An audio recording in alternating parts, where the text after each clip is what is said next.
Yo, yo, yo, what's good, gang? You know the name. It's Transition representing Gaptoothgainz, and I'm back at y'all with another video. And today, man, we hopping into a live stream, gang. This is gonna be one of many, hopefully. So come on in here. We're gonna let the chat warm up a little bit. But in this live stream, man, we're gonna be reviewing a couple of different videos, okay? This is In Between the Gaps, episode 1. I am your host with the most Gaptoothgainz. And I appreciate y'all for being here, man. You could have been anywhere else in the world, but you chose to be here, and I do highly appreciate you. Make sure you hit that like button on the way in. Shout out to all my moderators. Shout out to all the people in the chat, man. All my new subscribers. We got a lot of new people in the building, so you know what I'm saying? We've been going up like the gas prices, and it's a beautiful thing. If you want to donate to the channel, Gaptoothgainz is the Cash App. Or you can donate down in the super chat, but you know YouTube gonna take their 30%, so you know what I'm saying? I'll treat a whole bunch of ones like they a million, you dig? And we just gonna keep rocking and rolling. But we got a good show for y'all today, man. In today's show, we first gonna be reviewing Lil Boosie and why he's being canceled, okay? And then after that, we gonna probably get into some of the Karmelo Anthony trial. After that, we got a little bit of the Chud, you know that fairy.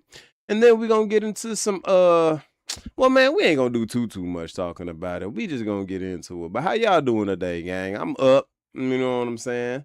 Your boy just finished feeding these behemoth ass pit bulls of mine. But I love them, and hey, man, you know, I'm a doggy daddy. This is what we do, man. It's a beautiful day down in Texas. Kind of gloomy and, you know, it's mosquitoes outside. But any day above ground is a beautiful day for me. Amen. Hallelujah. Can I get an amen? We come in the name of Jesus. I come in the name of Jesus by the power of the Holy Spirit. You already know it. You know what I'm saying? But, yeah, let's do a roll call real quick, man. Who up in this chat before we get started? Hold on real quick. Let me check this. Make sure my sound is good. Yeah, if this live go pretty well, man, we might make this a new thing. So hopefully. The Black Gemini. Shout out to you, gang. And yeah, man, pit bulls are, bro, they're a trip. These are like miniature ass kids damn near, bro. This shit is crazy. They really be getting on my damn nerves, man. But I love them to death though. Real emotionally intelligent. I could whoop their ass and they ain't gonna do nothing. Like they don't feel it. But if I yell at them, they feel it. Like they just emotionally intelligent. Smartest dogs I've ever owned by far. So straight up. Shout out to you though. Who else we got up in here, man? Y'all make sure y'all hit that like button as y'all come on in. I hope everybody having a good Sunday, man. You know what I'm saying? Gang, I just realized, man, I went across the street, right? I got a corner store right across the street from my house. It's like it's not even a 45-second walk. You know what I'm saying? It's literally right there, right? But I went over there and I got one of them brisk. You know the like the canned brisk used to get the tea. We used to get them shits as a kid, and they used to be like $4 for $1, man. Now me, I usually drink like sparkling water, regular water. Like, you know what I'm saying? I don't really be on the teas or the soda much these days. So it's been a minute since I had one of them things. The only reason I really got it is because I seen a Facebook post about one like yesterday or the day before, and I was like, huh, this might be a sign to go ahead and crack one of these things open. So I buy it, and that thing $1.50, cuz I'm like, damn. Come on now, dog. Come on, man. We used to get 4 of these for $1, dog. Inflation is a mofo, bro. If you ever look up how much $5 grand today was worth like 10 years ago, 20 years ago, it'll make you cry, dog. Like, I swear to God, that shit'll make you cry. But shout out to everybody in the building, man. We about to get into this first reaction. I feel like we got enough people, and if we don't, screw it. More people gonna fall in. You know what I'm saying? So let me do this how I'm supposed to do this, because we trying to format this, right? We trying to get professional. What's good with y'all, man? Yo, what's good, gang? You know the name. It's Transition representing Gaptoothgainz, and I'm back at y'all with another video. Go ahead, hit that like button for me as you come on in. Drop a comment down in the comment section. Let me know how you feel about this video. And subscribe to the channel if you haven't already subscribed, because we're going up. We're on our way to 15K. So if you want to help us get there, just tap that subscribe button. And don't forget to hit that notification bell. But in this first reaction, we're going to be reacting to why Lil Boosie is being canceled after basically vehemently disagreeing with this new dude. I don't know who Lil Cuz is, because I don't be much up on football these days, but it's a little dude on the cover of Madden with his fingernails painted like this, and Lil Boosie seen that and was like, Come on now, dog. Come on, man. now, if y'all don't know, Lil Boosie, well, y'all should know, Lil Boosie is a very staunch supporter of, you know, heterosexual relationships. You know what I'm saying? Even his own daughter, he's come out and publicly said he don't agree with her and her lifestyle choices. You know, she is a member of the LGBTQ community.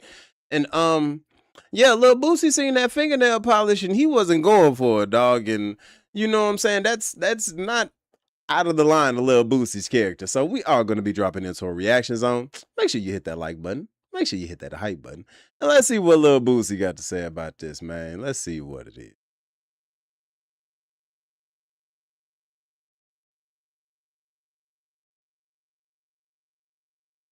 Up like beef. These niggas rats, why they always cheat? I want me a run. Against it. If you're not with it, you can't even go against it. Y'all get that offensive.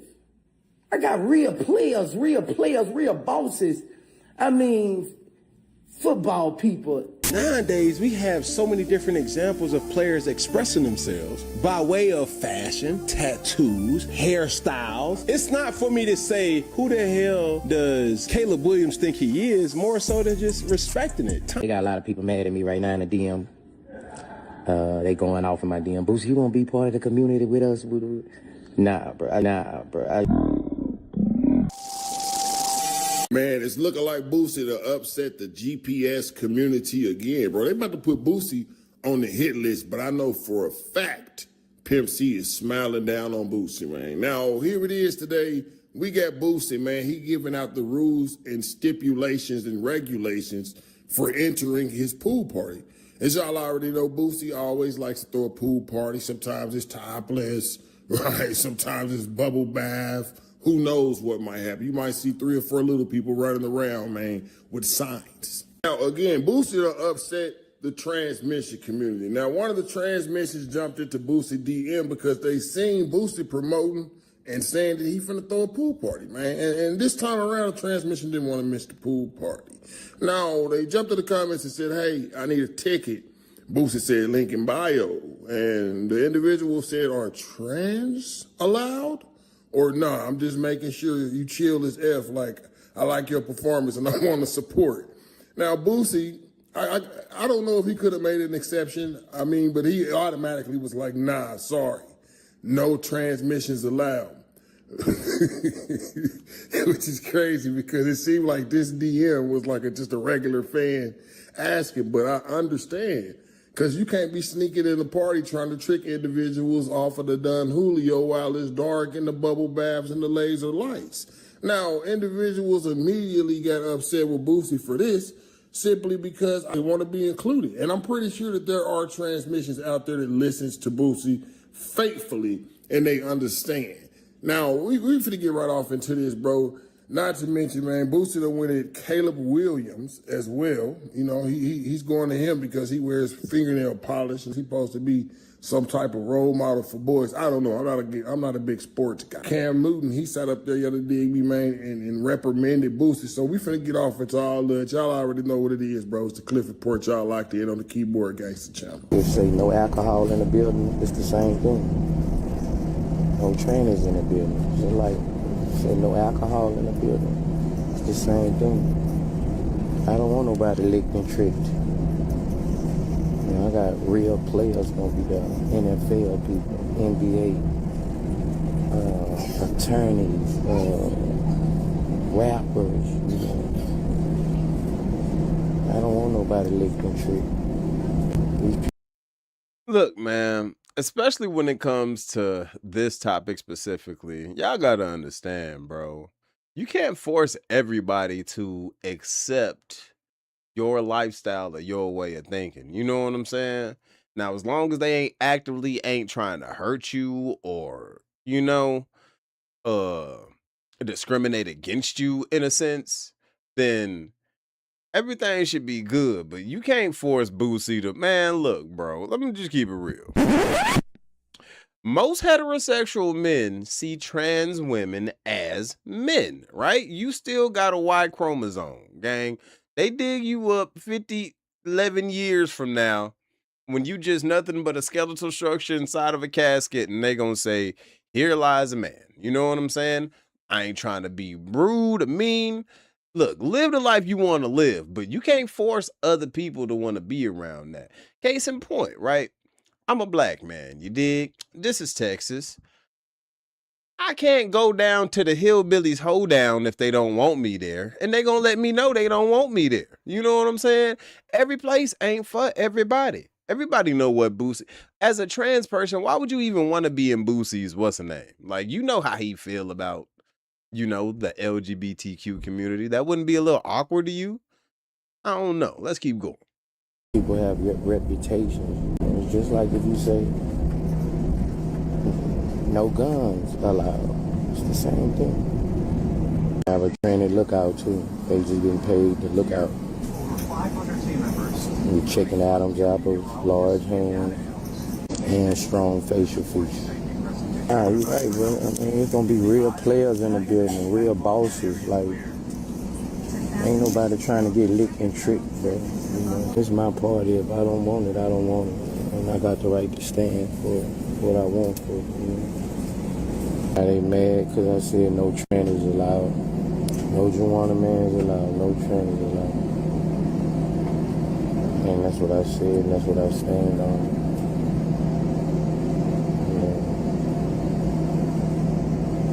It's my house. It's my land. I have the right to say no. It's just like if a horse come on my land and I don't want the horse to be on my land, but I want a dog to be on my land, I say no to the horse and yes to the dog. Or if I want a cat to be on my land and I don't want a bear to be on my land, I say yes to the cat and no to the bear. It's the same thing. A rule is a rule. Now, I definitely ride with Boosie on this one, man. He got the right to refuse anybody coming onto his property, land, whatever the case may be. It don't matter what protected group that you come from. Now, there ain't no diss to the GPS community. Shout out to the GPS community. Do y'all thing, do y'all thing. But I agree with Uncle Boosie. You can't be in here tricking folks, man. They saying the famous Dex got tricked, and we going to get off into that in a minute. But let's get off into the rest of what Boosie had to say. Then we gonna get off into the Caleb Williams Boosie controversy and Cam Newton, man. I woke the internet up. I was being nice. I actually was being nice. I said miss. I called her by what they want to be called by, miss. I mean, it's my property. If I don't want it, I don't want it. I'm not just protecting my image, I'm protecting a lot of other people's image also. This world is out of control. It's sad. Against it. If you're not with it, you can't even go against it. Y'all get that offensive. I got real players, real bosses. I mean, football people, NBA people, attorneys, rappers, that's my establishment. If I'm not going for it, I'm not going for it. Well, it's that. I don't want nobody licked and tricked.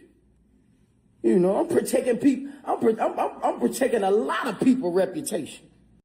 This fool keeps saying licked and tricked is blowing me, man. But this reminds me of the time, man. So shout out to the homie AD, man, wherever you are in life, homie. I used to have a plug, right, named AD.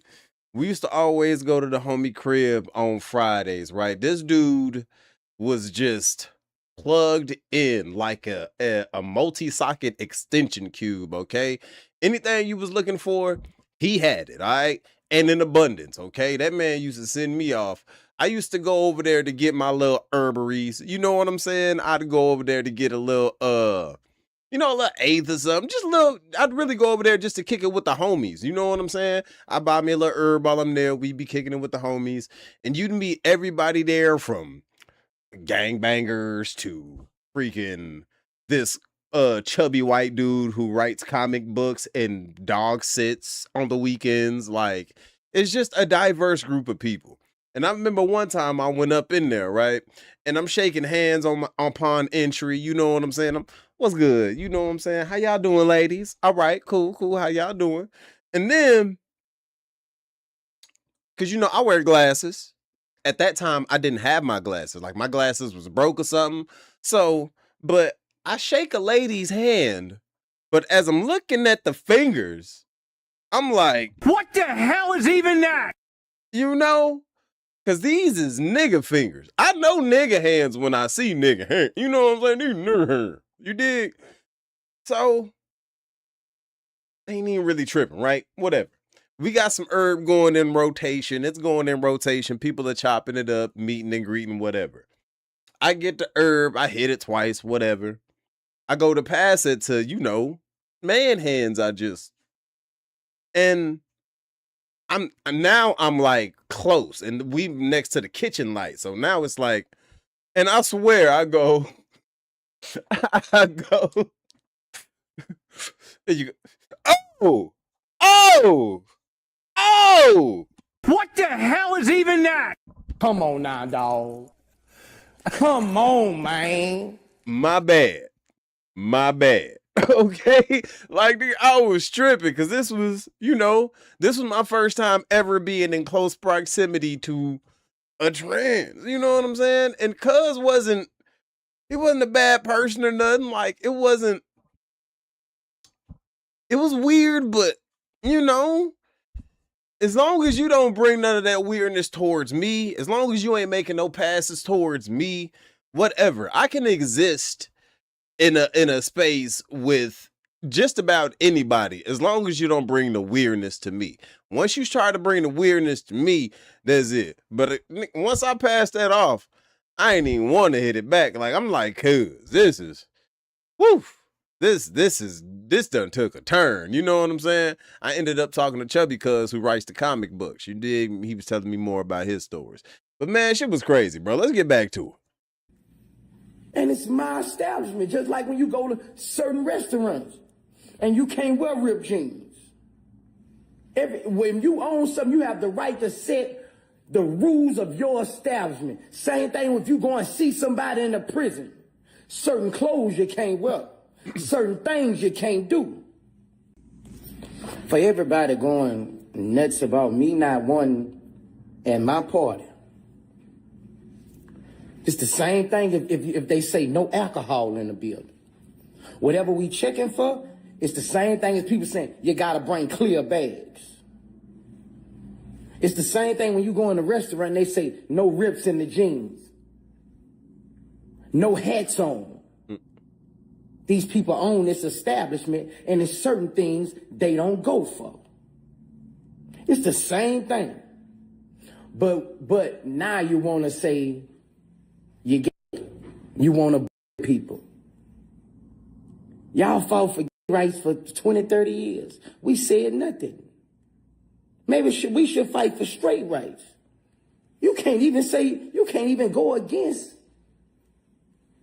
You can't even go against. As y'all already know, Boosie has had past controversy with the GPS community anyway, man. He engaged in high-profile, intense online arguments with the LGBTQ plus community. Why you always in gay people business?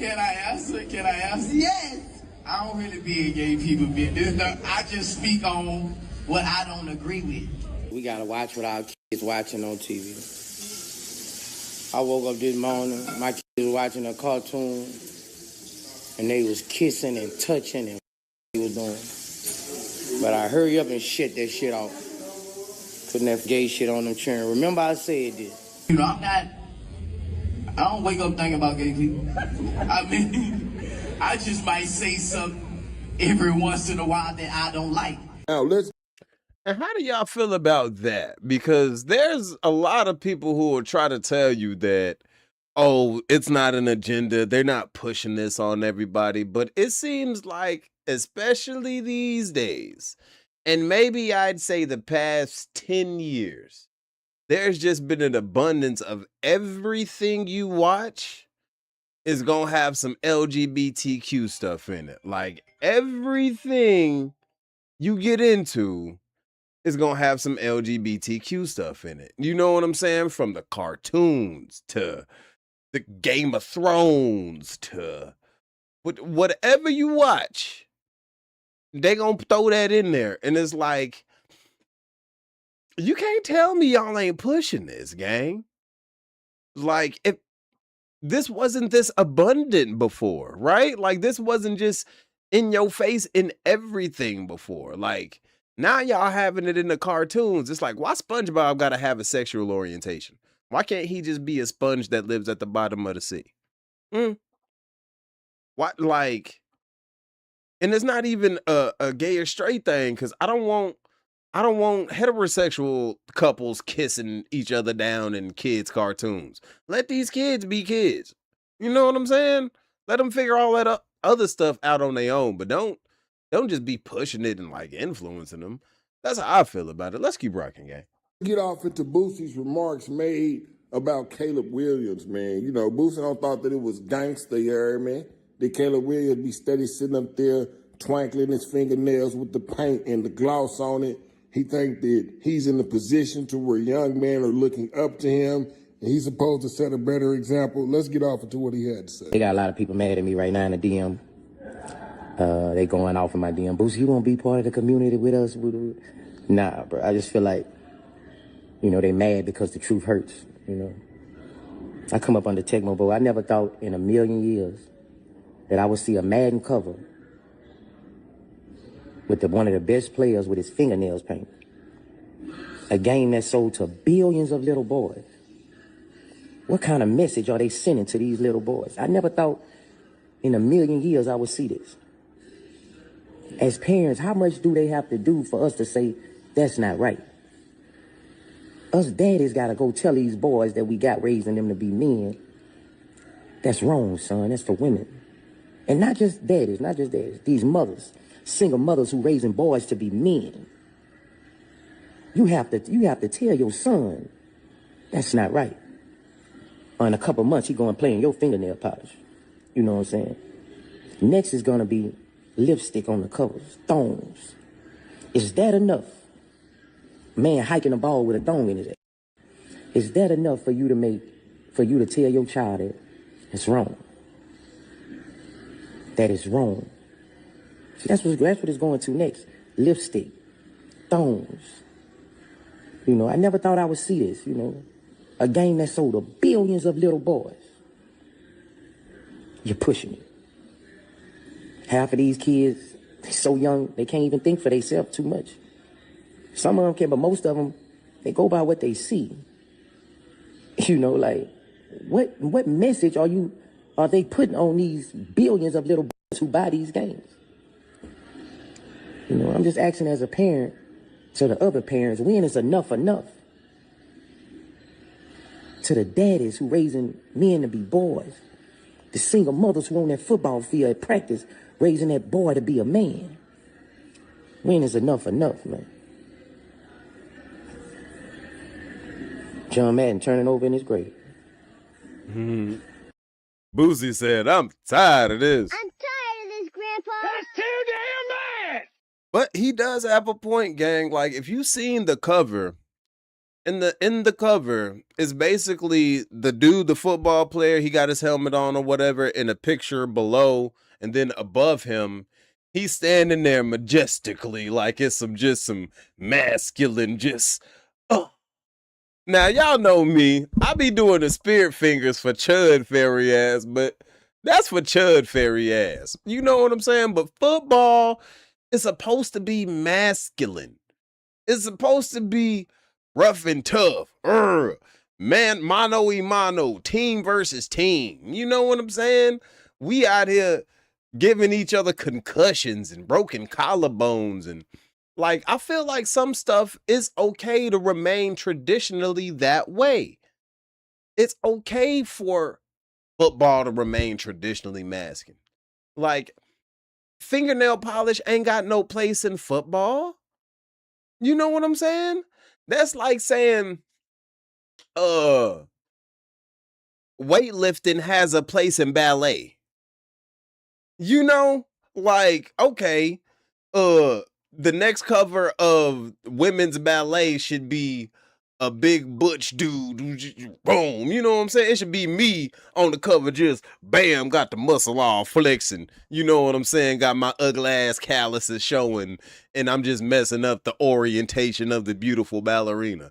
No, let that remain traditionally unique and feminine and flow. You know what I'm saying? And let football remain football, gang. Like, let it remain rough and tough. This is what we do. But when you do this, all out on the cover, when you hit them with the spirit fingers, you know what I'm saying? When you, I'm coming out, I'm coming, I want the world to know, gotta let it show, I'm coming. Like, when you coming out on the cover of Madden, you trying to influence these boys, bro. That's what you're doing. You're trying to influence these boys. It's a sad day for Madden. Now, as I was so eloquently able to hear, man, Boosie don't thought that it was gangster. That Caleb Williams, man, is supposed to be posing on this cover of Madden with fingernail polish. Now, this is the Madden NFL 27, bro. Now, on the Games Deluxe Edition, it prominently showcases his signature painted fingernails, which Williams calls a personal tradition he saved for major career moments. Now, while EA Sports fully backed the look to let it be himself, traditionalists pushed back heavily. It ain't just Boosie. Other people were arguing that the image challenges the sport's classic masculine identity and sets a confusing example for fans. It ain't just Boosie. Now, Cam Newton has stamped into this controversy to offer strict football reality checks, right? Now, Cam Newton would ultimately defend Williams' right to self-expression. And y'all already know this dude be wearing dreads at the top of his head. This nigga like the definition of self-expression. Now, he repeated a philosophy that he's held since Williams entered the league. If you go out on that field and dominate, the critics will completely disappear. Ultimately, Cam's bottom line is simple. Winning cures everything. So let's go ahead and get off into what Cam Newton had to say to offset what Boosie had to say. Because y'all know Boosie got a major voice in this industry, man. Y'all locked into the Cliff Report. Let's get off into it. Nowadays, we have so many different examples of players expressing themselves by way of fashion, tattoos, hairstyles. It's not for me to say, who the hell does Caleb Williams think he is, more so than just respecting it. Times have changed. Anybody that's over the age of 30, we have to walk in a world where certain things. I hate the way this ninja dress, y'all. Come on now, dog. Come on, man. I hate the way he look. I don't like, hate is a strong word. A strong, accurate word. This nigga look goofy to me, y'all. Like, this nigga look stupid. What is up with these dumbass hats? Why you got this for real? Cause I'm happy, hop along if you feel like a room without a roof. Looking ass. What is all these weird hats? What is that weird pervy half-bitten stash? Like, homie, do better. All right? I'm tired of Cam Newton. I'm tired of this, Grandpa. That's too damn bad. That we thought was not cool or uncool is completely different now. These kids are doing things that we would have never done. It was Jay-Z, one of his tracks off of 444, like, let's stop acting like Tupac can have a nose ring too. Players that have been known to paint their nails: Jordan Clarkson, Tristan Cassis, Dennis Rodman, Jalen Green, Jared McCain, also Dwayne Wade. It's a whole evolution of what a person is bringing to the game, and you gotta respect it. You may not understand it, and I would challenge anybody, if you don't understand it, ask the question, like, what are you doing? Because the story behind it may be enlightening, from somebody not wanting to bite their nails to their mom being a beautician or doing nails themselves. So it's not just weird, it's a message behind it, and I appreciate it. I'll jump in the comment section to let me know, man, does Boosie Nah, gang, it's weird. You notice how all the people he named, Dwayne Wade, Dennis Rodman, all the people that he named that paint their nails are people who have a reputation for weird vibes. You know what I'm saying? Dwight Howard, weird vibes. These are a lot of sassafras ass ninjas, so don't tell me that we tripping out here. But we gonna keep rocking. Got a right to refuse the transmissions from coming to his party. Now, do y'all think it's gonna be somebody making it their mission in order to sneak in Boosie's party? Y'all heard what he said, bro. He gonna have transmission security there. They're gonna be checking oil. They're gonna be checking brake light. You know what I'm saying? They're gonna be checking everything there. You know what I mean? I imagine somebody gonna be up there with a mechanic suit on checking transmissions. But just so happens, if one of y'all slip in, bro, that's not gonna be a good look on your Boosie, man. Make sure y'all have them transmission checkers at the gate. Now, Boosie's always been very outspoken when it come down to certain controversial topics, you know, especially involving the GPS community. As y'all already know, he went through a trial. He wasn't trying to accept his daughter, Poison Ivy. And by the way, shout out to Poison Ivy. Y'all remember that, man. Our family is a real Southern Baptist family. So Ivy got a respect for her family and everything for what she does. You know, so her coming out at this age that's the time you that's when you know what you want. How old is she? Finna be 22. Okay. That's what you know what you want. You know, and even though it's not, it won't be accepted as far as, because I don't want nobody in my other family to think it's okay. But what she does, we're gonna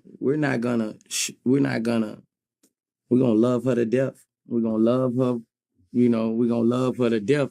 But at the same time, it's our family, it's never been that way. You know? And I can understand that. You know, growing up in a Southern Baptist home myself, that is that is definitely not the move, especially the generation I grew up with. You know what I'm saying? That wasn't something that was just accepted like that. Hold on. See, y'all tripping, gang. How come y'all ain't tell me my goddamn camera wasn't showing after this fool done called me and interrupted my damn shit? Y'all got me out here looking big, gang. Come on now. Hold on.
You know, it's never been accepted. It's never, our preacher, grandfather, grandmother, preacher, but at the same time, she grown. She can do what the hell she want. Yeah. She can do what the hell she wants. She old enough to know what she want. And and that's her. And she's doing a great job. She's making her own money. That's her own talent. I've never wrote not one line for her. Mm-hmm. The girl can go. You know? So you found out.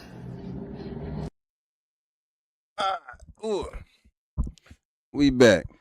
So do me a favor and tell me how much of that did y'all not see? Because I was out there doing my thug dizzy. Hold on, let's see. How much of that was the camera off for? You see that? I'm about to fire my moderators. How you gonna moderate and you ain't telling me that I ain't even on camera when I'm giving my descriptions and doing what I'm doing? What the hell? Come on now, dog. Come on now, dog. Come on, man. You got one job. What am I paying you for? Nah, I ain't paying you, but still, you got the wrench. Ninja, do your job. No, I'm playing, man. But yeah, next time y'all let me know, man, if I'm not on screen, dog. Like, y'all gotta help your boy out, man. This is a work in progress, man. This got some gains in this thing, man. I come in the name of Jesus. I come in the name of Jesus by the power of the Holy Spirit. But shout out to y'all, man. Y'all could be anywhere else in the world, but y'all chose to be here. Let's get into some of these comments before we finish this thing. You know what I'm saying? I am beloved. She said, that's very true. Shout out to you. My boy Reaction Command Center said, my opinion, because I can't speak for everyone else, is I think they should have just left all of that out of the kids' TV shows, movies, and they should have left it for like adult shows and movies. I mean, like, definitely leave it out of the kids' shows and movies, but I don't want to, like, that's a big part of why I haven't watched Game of Thrones and all that, because I hear so many just wieners. I don't want to see just an abundance of wieners on the screen. You know what I'm saying? Like, that's not my cup of tea, gang. That's not what I do. I don't want to see men doing a thug dizzy. I don't want to be watching the show and then somebody walk in the living room, see me watching Game of Thrones when a gay scene happening, and then they look at me and they like, why are you gay? It's like, bro, that's the scene. I didn't do that. That's, you know what I'm saying? Nah, I'm good on that, homie. At the end of the day, nigga, I'm your blood. I am your daughter.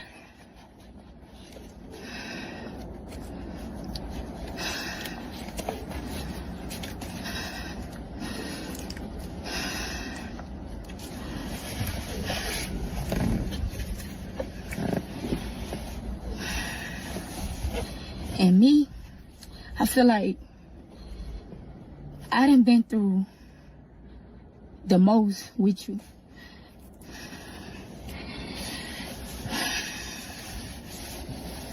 And every time I turn around, it's like you bashed me. It's like you bashed me. And it's like the whole world can go against you, but Ivy won't. And it been about 2 years now that I'll be quiet. I keep quiet on the shit. I wouldn't say nothing. You know, I just go with the flow. I did everything in my power to understand that this is my father, regardless. Like, I'm gonna accept him and love him for who he is. So, I just seen he recently did an interview with Carisha, and he used the word contaminating. And putting my siblings in it with that. If you know me, this shit make me so mad. If you know me,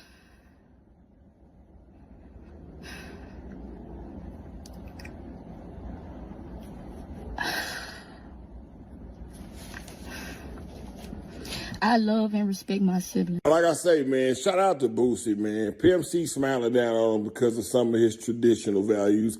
Boosie is basically a conservative that grew up in a Baptist state. He just has conservative values. That's how I feel about it. Now, again, yeah, so I guess Famous Dex just did a 20v1. Now, I don't know how much validity is to these claims, but the comment section was going off saying that Famous Dex got tricked with one of the transmissions. Now, I don't know. Y'all can jump in the comments and let me know. I was looking, after I seen like at least 60 comments, I started looking at the Adam's apple. I'm like, I don't know. These days you can't be too sure. But this is a trivial question for the audience. I guess jump in the comments and let me know. Be real respectful. We don't do no bullying and harassments around here, and we respect everybody's preferences, okay? It don't matter what community you come from, bro. Let's get into it. Seminar. He was seminar. I'm talking about, I give you the best 18 minutes of your life. I would change your life. Come on now, dog. Come on, man. Did you hear how Cuz said it? I would change your life. You see, it's certain things, it's certain context clues that unless you just a thirsty ninja, you gonna catch it, man. Like, I be telling the homies and stuff, like, anytime we'll talk about like traveling or doing anything, I'll be like, yeah, we gonna go here, go there, whoop de whoop. And then you'll hear somebody like me, I want to bounce, like I want to travel South America, I want to travel Asia, I want to go to Africa, like I want to do some traveling. But whenever you hear people, the first thing they talk about when they talk about going to Asian countries is lady boys. I feel like that's what you thinking about. That's what you want to go over there for. You won't get you a lady boy. And I feel like a real masculine man who just, unless you just crazy out your mind drunk and just kind of willing to go for that, you probably not gonna fall for that, gang. Like I said, when I passed that dude to the trans at the homies whatever at the plug spot, I knew just by the hand shake. You know what I'm saying? Just, and you can tell by this. Hold on, let's go back. From bro, let's get into it. Seminar. Give a seminar. I'm talking about, I give you the best 18 minutes of your life. I would change your life. Hey, keep it real. Have you ever been with a man from Chicago? Actually, no, I've never been with a guy from Chicago. Hold on now. Fellas.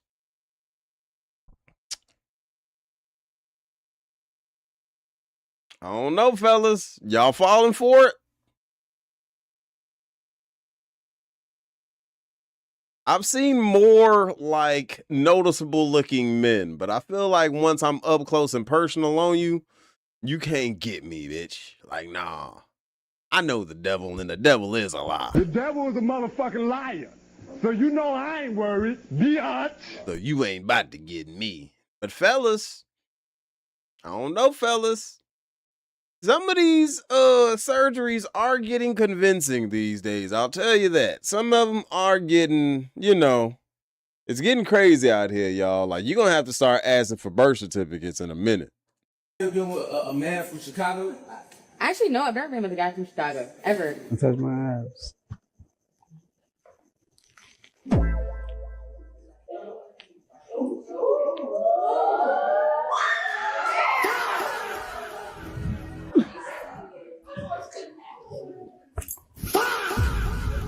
Oh, I don't know, man. Maybe Boosie got a point if what we are seeing. So that was supposed to have been a transmission, and he just got his titty licked by a transmission. Wait a minute. Who are you? Now, see, that's what I mean by, like, they be playing dangerous games, dog. Like, if you live in that lifestyle, I feel like it behooves you to tell the person that you're dealing with before they find out on their own, okay? Because some men are cool with that. There are some men who don't be tripping. I remember there was a transmission in my, like in Houston area, and they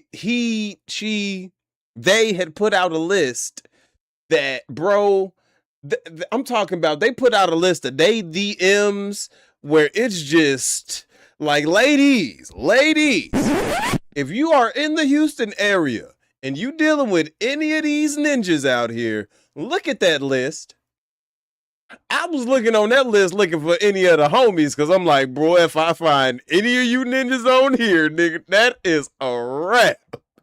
But I didn't find nobody I know. You know what I'm saying? But I did find a lot of people I had mutual friends with on that list. A lot of these dudes, and all of them knew. All of them knew that this was a trans person, and all of these dudes, a lot of these dudes in their profile pictures, yeah, I'm Big Gun Toter. You know what I'm saying? I'm AK-40 Steven. You know what I'm saying? I'm like,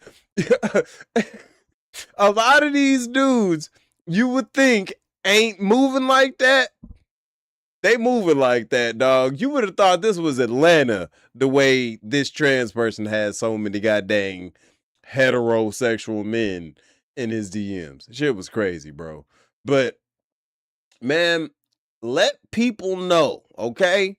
Because if you mess around and get a dude who ain't with that, and he find out, it could potentially be deadly for you. And we don't want that to happen to nobody. You know what I'm saying? I come in the name of Jesus. I come in the name of Jesus by the power of the Holy Spirit. We want everybody to make it home safe. So it behooves you to let a masculine heterosexual man know, hey, yo, I had to get the snippety snip, okay? Like, straight up. Let's finish this. Is what the fans are saying is what's going down. I don't know. These days, bro, I got to see a birthday picture or something like that of that sort. But y'all jump in the comment section, man. Let me know how y'all feel about this whole entire situation. I'm going to follow up this video with the Boosie incident that happened at Big T's now. Shout out to Cliff World.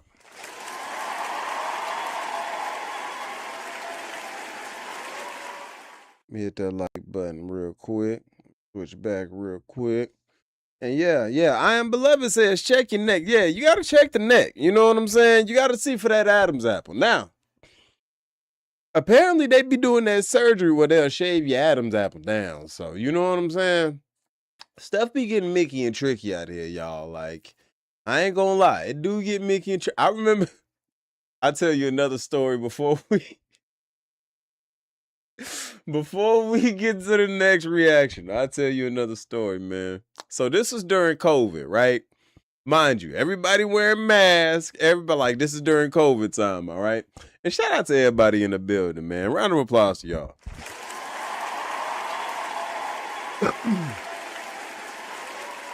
Y'all could be anywhere else in the world, but you decided to be here, and I appreciate y'all for that. So, yeah, man, this is around COVID time, right?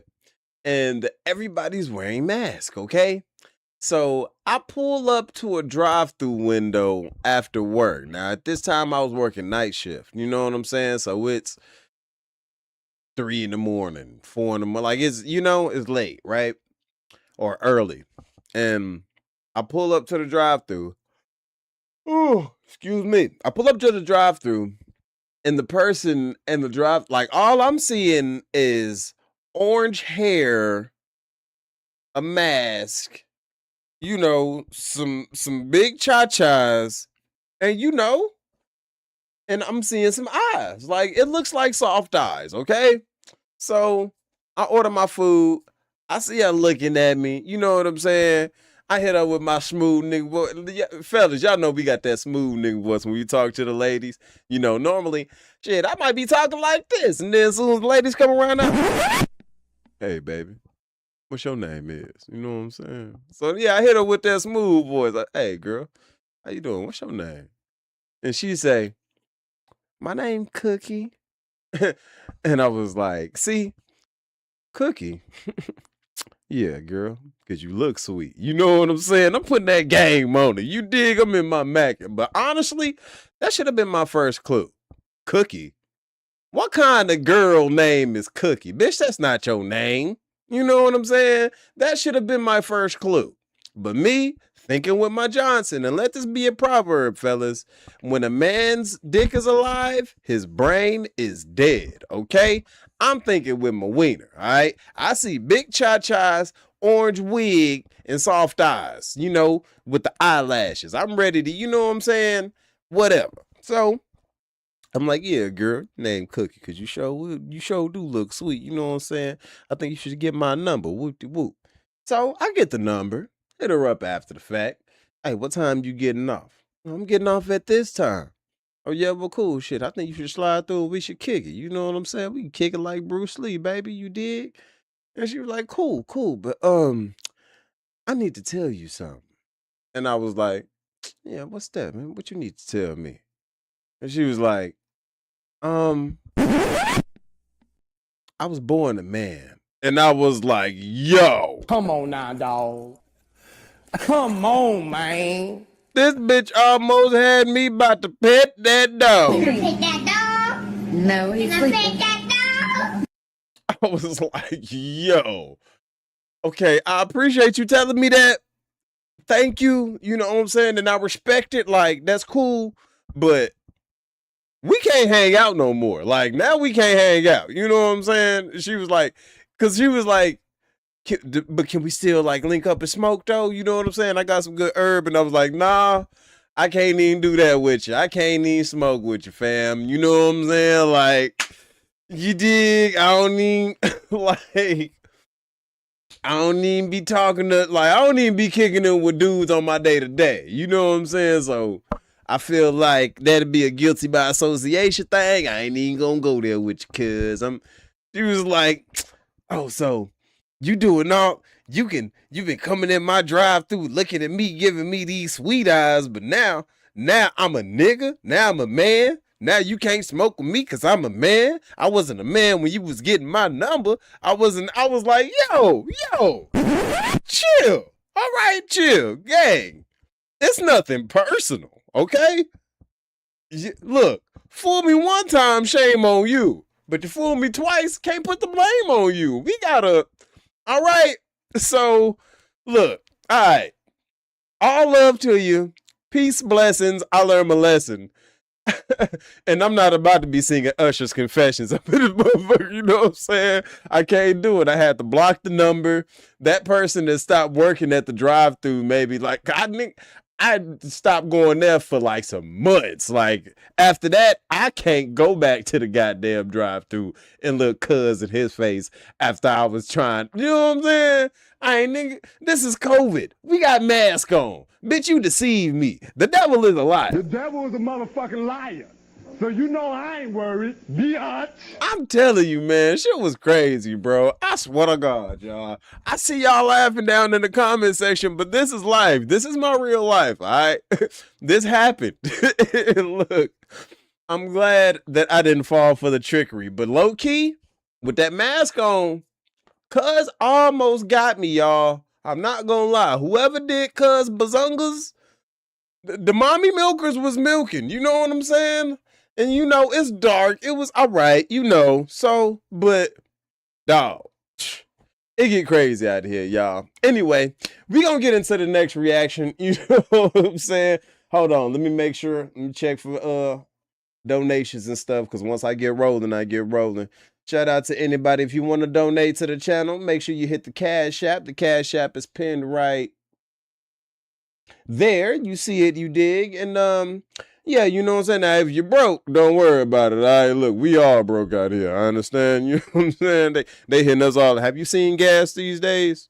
All right, I understand. But I do appreciate you being here regardless. And I'll let you know right now, if you do donate to the channel, I'm going to spend your money on chicken wings and midget strippers, okay? I'm going to get me some tater thoughts, okay? Because them little midgets be thick, and I want her to bounce up and down on this. All right, now we're going to get into the next reaction. And then the next one, we got Karmelo Anthony, man. Okay. So, in the next video, y'all know Karmelo Anthony in the trial. The last time we reacted to Karmelo Anthony, it was that douchebag Jake Lang outside of the courthouse causing a ruckus and basically causing chaos. But we learned that one, Karmelo was supposed to be there because they had a track meet that morning.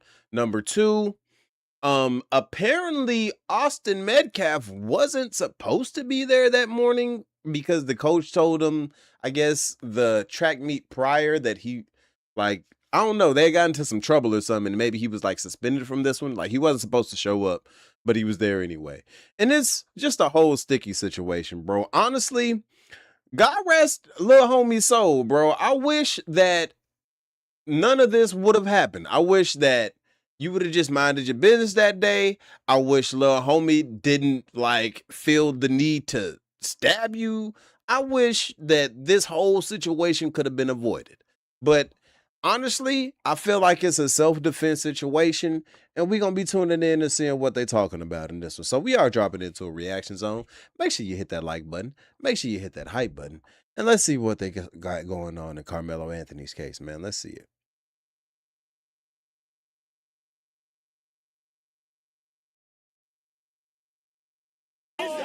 Are built on a lie. Your beliefs are built on a lie. It's okay. This is first degree premeditated murder. Capital punishment. We're going to stand by ours regardless. This is about race. Because if the shoe was on the other foot, they wouldn't give. But looming over the defense is a question that has haunted this trial from the very beginning. Why did Karmelo Anthony have a knife at a high school track meet once again today? Cody, let's talk about how the state finished their case. And they call a witness today who's kind of the link between Karmelo Anthony and Austin Metcalf. He was teammates with Austin Metcalf, knew Karmelo Anthony to some extent. His name is Eddie. Why was his testimony important? So we've heard this Eddie character's name, Chris, throughout the entire duration of all the student witnesses that have taken the stand. He is the common denominator. We heard a lot of people saying Karmelo knew Eddie. He came over and dapped Eddie up, gave him a handshake. Eddie was a childhood friend of Karmelo's now ex-girlfriend. So that's the connection there. Now, based on all the testimony that the students brought up during the prosecution's case, they were all saying that Eddie and Karmelo looked like they knew each other. It was the obvious link. That's what the defense kind of talked about in their opening statement. He gets on the stand today. They're going through his testimony. He's about 5 or 10 minutes in. And then Eddie kind of all but says he knew who Karmelo was. They were cool, but he verbally said, I wouldn't say we were friends. It was just kind of someone that he knew. Okay, cool. Now we move on to the cross-examination by the defense. And this is, I feel, was a little bit of a win for the defense. They showed a whole bunch of pictures of Eddie and Karmelo at these different group settings, at Eddie's house, no less. There was 50th birthday parties for Karmelo's ex-girlfriend's mother. Remember, Eddie and the girlfriend, this girl named Valeria, they were the ones that knew each other, and Karmelo was, I guess, the third party, you would say. So when they had these family functions, Karmelo obviously was there. Okay, they showed some group photos, kind of establishing. And then, here's another defense win to me today. They showed photos of Karmelo and Eddie together, just being teenagers goofing off. One is playing a guitar. They're making silly faces at the camera. So Eddie gets up there under direct examination saying, yeah, I know him, but, I wouldn't say he's a friend. But then the defense pushes back and is like, hey, if you're not friends, why do you have all these pictures together? The state rested its case. One notable absence, Hunter Metcalf, Austin Metcalf's twin brother. He has not been allowed inside the courtroom during testimony because he remains a potential witness. Prosecutors could still call him later in rebuttal. One of the final prosecution witnesses, a mutual friend of both Austin Metcalf and Karmelo Anthony. He testified that after Anthony was asked to leave the memorial team tent, the confrontation escalated. He told jurors Anthony said, "Touch me and find out." He later testified, "I saw Austin fall back and yell, 'I've been stabbed.'" He also told the jury Anthony was not a close friend of his, but on cross-examination, defense attorneys challenged his account, showing jurors photos of him and Anthony together and questioning why he didn't step in to defuse the situation. I'm wondering why he would lie. You know what I'm saying? Like, why you up there lying, trying to make it seem like y'all wasn't cool like that when obviously you were? Unless he's being coerced into speak like that. Like, y'all gotta understand, bro, this case is highly racialized. You know what I'm saying? This is a case that, man, bro, this kid is fighting an uphill battle from the jump. You know what I'm saying? And man, it's gonna be Mickey and Tricky. Like, it's gonna be one of them, dog. So I have no doubt in my mind that he might have had like a lawyer or somebody telling him, hey, yo, make it seem like y'all weren't cool like that. Like, man, bro, let's keep going. When asked who was at fault for the stabbing, he responded, "I don't know." When something like this happens, you're going to have witnesses of all kinds, older adults and young kids, that they're still startled, and things of that sort. So that's going to sometimes play into what they see or what they hear. With the state's case complete, the defense quickly began presenting its own witnesses. A Centennial track coach testified track meets are often relaxed. Athletes frequently move between team areas, and he was unaware of any rule prohibiting students from sitting under another team's tent. He also testified Centennial requires a coach to be present at its team tent because teenagers can sometimes get into conflicts. The testimony appeared aimed at supporting the defense's self-defense claim and raising questions about the circumstances leading up to the confrontation. What you do is you look at it from a reasonable person standing in the shoes of that individual. So knowing everything, a reasonable person in Mr. Anthony's shoes and all that's going on around them, is that something that's justified based on the reasonable person's perception of what's going on? The defense is expected to continue calling witnesses on Monday, and the state could still call Hunter Metcalf as a rebuttal witness later on in this trial, and we don't know yet if Karmelo Anthony will take the stand. Yo, it's Big Ant, the spokesman, man. We back. Another edition of Urban Politicians TV, UPTV. Make sure you stay on your pivot at all times, man. Had to come tap in, and first and foremost, I do want to once again send prayers up to everybody involved with this situation right here. It's most definitely, I can only imagine, something that's straining and draining for you to have to go through with this right here, whether it's losing somebody, and then also a situation where you don't know the future of one of your loved ones and the burden that it takes down on your family, having to wake up and go through this. Most definitely prayers up. And I had a links in the description where you can watch the clips in the beginning in full from Law and Crime Network, also Fox, and then also WFAA, where they were outside of the courtroom and in the courthouse yesterday. Those two engaged stuff and updates right here, and it's a lot more facts that have came out as the state, the prosecutors have rested their case. Now they can come back with the rebuttal. It's the defense turns now, and this is going to continue tomorrow. It is going to be going into the weekends as well. We have to see how all the facts come out. And as you heard right there, we are not inside the courtroom. We don't get to see it. We have to rely on their reports unless you go read all the transcripts.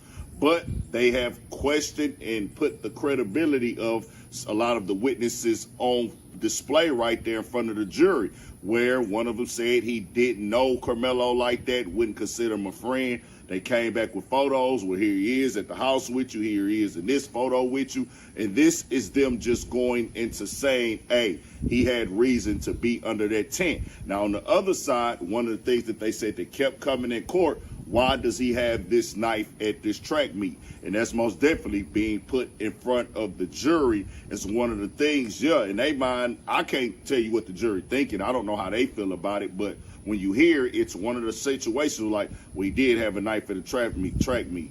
He brought the knife up there. Why was it there? If he Because this is Texas. And we got to talk about that, gang. Like, we got to stop acting like it's crazy that a kid had a knife at a... Man, look, bro. And my boy Reaction Commands down in the comment section can vouch for this, because we went to the same high school. Man, at Lamar, I know dudes who was showing up to school with guns in their bags every day. Like, what, no problem. Dudes that'll squabble you down and not even pull the gun out of their bag. Like, you know what I'm saying? It's not abnormal for a kid to have a pocket knife down here. It's pretty standard. It's pretty normal. So, pocket knives serve many different uses down here. You dig? Like, it's not that big of a mystery why he would have had one on him. I bet I bet if you go to Joel Osteen's church and have all them kids in there empty out their pockets, I bet you, because that's a mega church, I bet you out of 1,000 little boys, you gonna get at least 100 of them with knives in their pockets. And it's like, why you bringing a knife to church? But it's Texas. It's not that weird. Like, didn't bring this knife there, he could possibly still be alive. But then you have to weigh in the other side of it. Well, if you don't go and say something to him and put your hands on him, you don't even know that he has the knife there. And that's what y'all have to understand and know. I'm just reporting the facts. I don't call the shots. It's going to rely on the jury whether he's guilty or not. But in the state of Texas, what is considered as first-degree murder, it has to check off all of those dots. He had a reason to be up under the tent. He's not breaking the law by going under the tent, and it wasn't an illegal knife. It's just questionable for them to say, as the prosecutors have pushed their line, well, he had this knife there. Also, one of the coaches, when they said the culture and the rules and effects of players going under other teams' tents, he said, I wasn't aware of that. Now, we do try to have somebody there to supervise people under these team tents to make sure fights don't break out and conflicts don't happen. But it's not a like foreign thing for him to be under the tent, especially for the simple fact that he knew somebody there. And on top of the fact it was raining. So when you tell somebody who's under the tent with somebody that they know, who they're familiar with, to the point they take pictures with them, they cool with them. We have a third person that we mutual with. It's raining outside. You come tell me, get out the tent. And then we get into a back and forth. And then he says, hey, don't touch me. That means it must have gotten to that point where, hey, it seemed like it's finna get physical.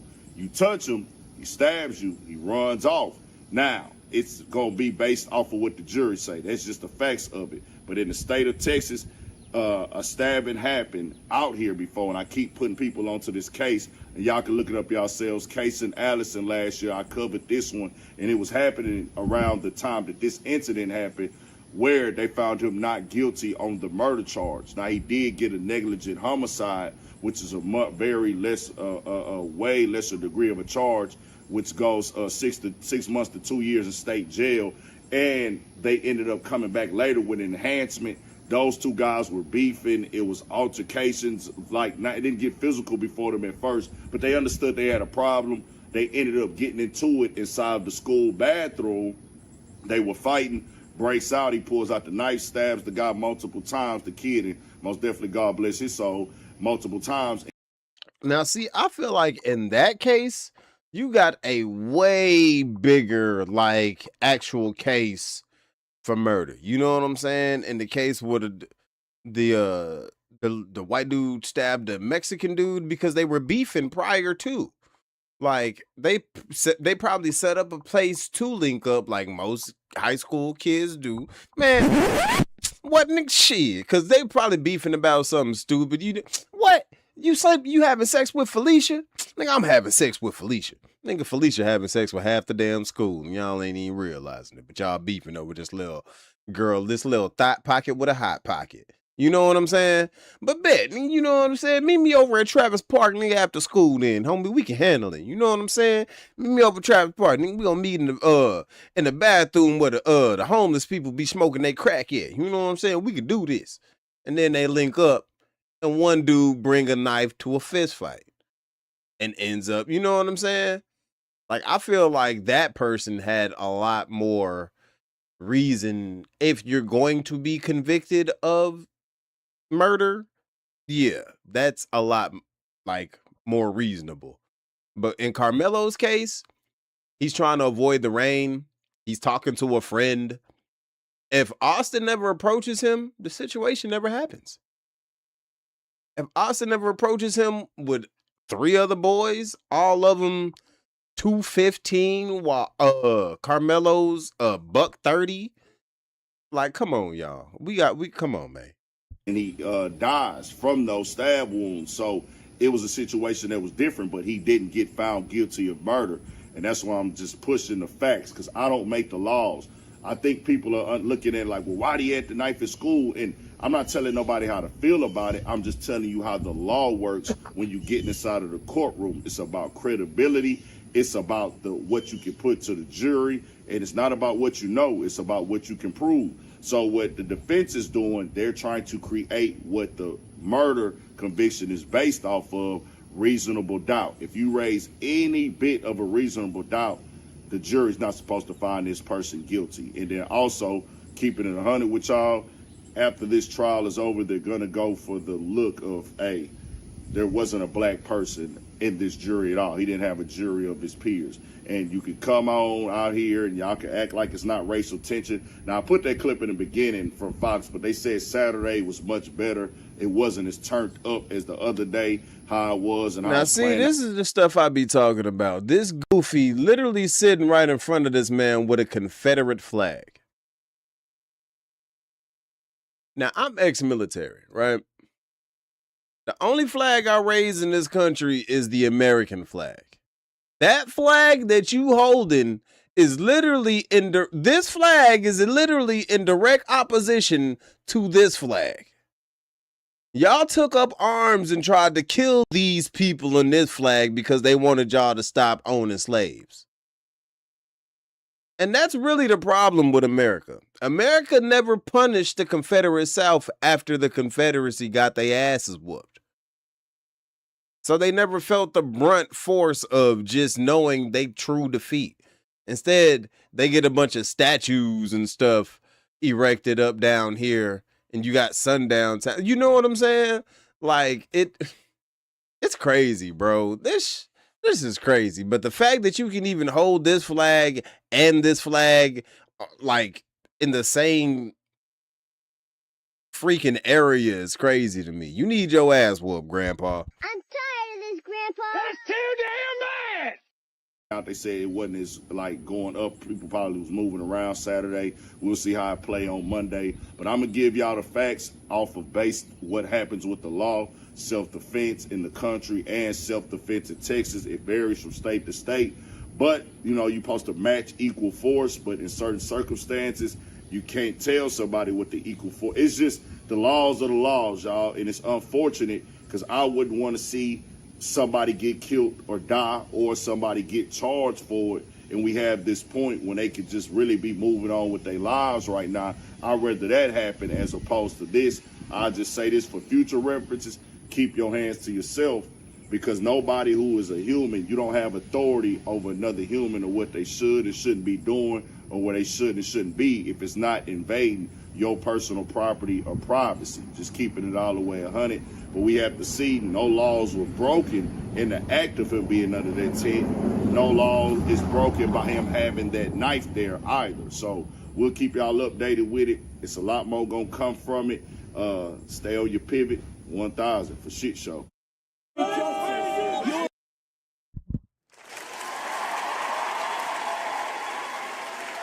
Shout out to Big M. Make sure I hit that like button. Take a quick breather before we get into the next one, man. How my chat doing? Let's see what the chat, and shout out to my people. Shout out to I Am Beloved in the building. She says, a guy that went to the court says that Karmelo was sitting down when the guy approached him. Also, Karmelo was surrounded by 3 other guys as well. Yeah. You know what I'm saying? Like, I feel like in any other case, this would be cut and dry self-defense, but you know how they gonna do it down in Texas, man.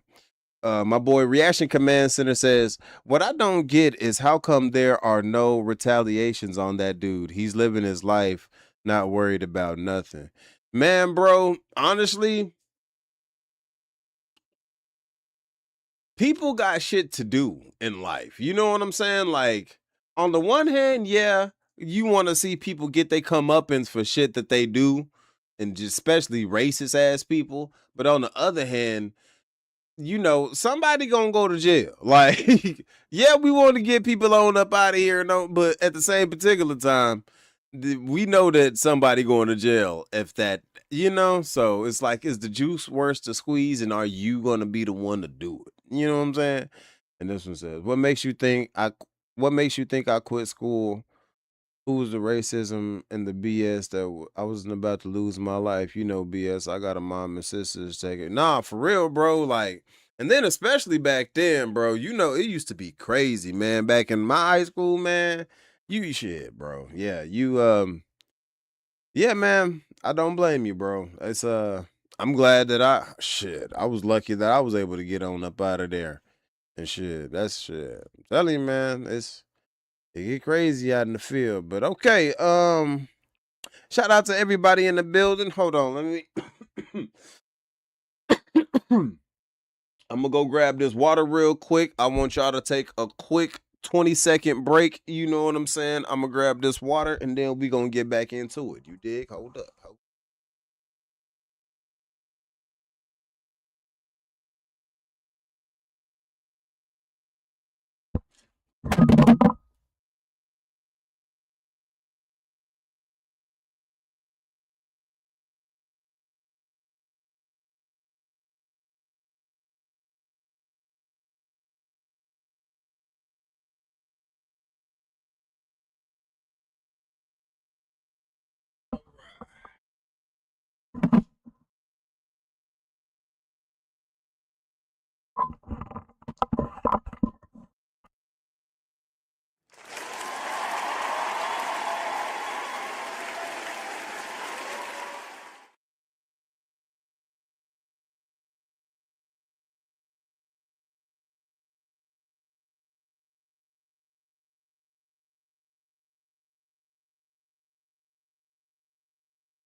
Stop it.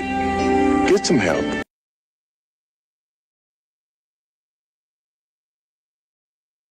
Shout out to you. See, I am beloved. You know what I'm saying? I'm glad I gave you that wrench because you just helped your boy out. I was just saying I needed to get some help. Stop it. Get some help. You should be able to hear me now, though. You know what I'm saying?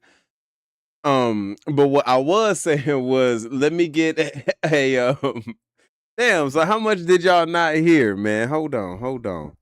So what I was saying while I was getting this situated was I wanted to get a location check because I'd be amazed at just how far reaching the channel be. You know what I'm saying? I've gotten, I ain't seen him in a minute. Matter of fact, I hope my boy is all right, Mr. Zayapa.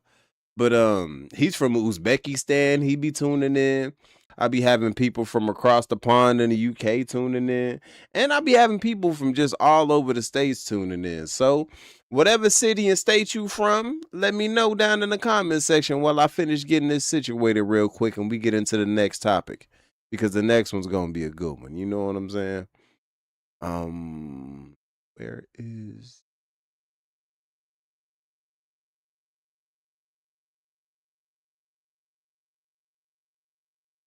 Yeah, see, you other moderators better tighten up. All right, I Am Beloved just got her wrench today, and she already earning hers. You know what I'm saying?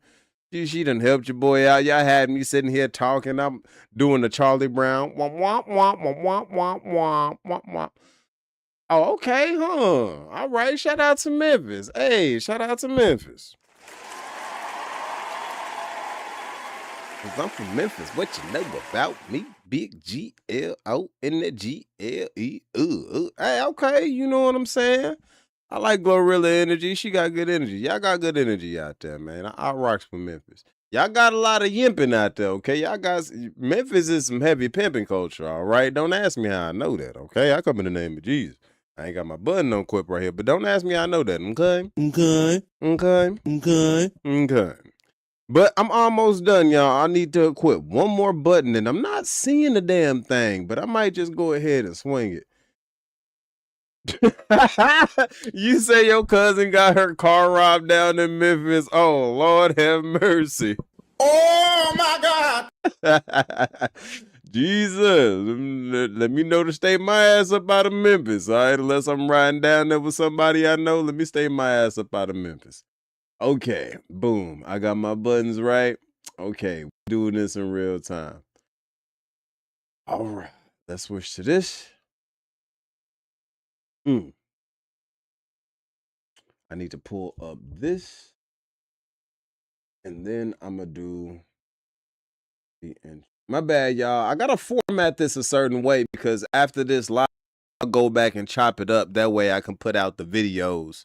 You know what I'm saying? And I can use it for content type stuff. You know what I'm saying? We trying to get more proficient with it. Trying to give y'all more content while doing less in a sense. But it's still, you know what I'm saying? We just trying to get the most out of it, I should say.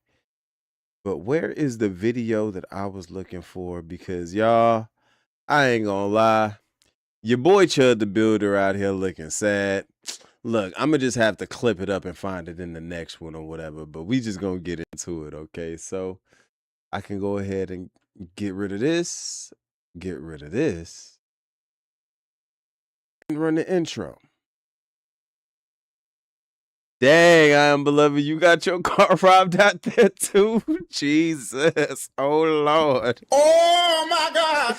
Man, let me know. Stay my ass on up out of Memphis, man.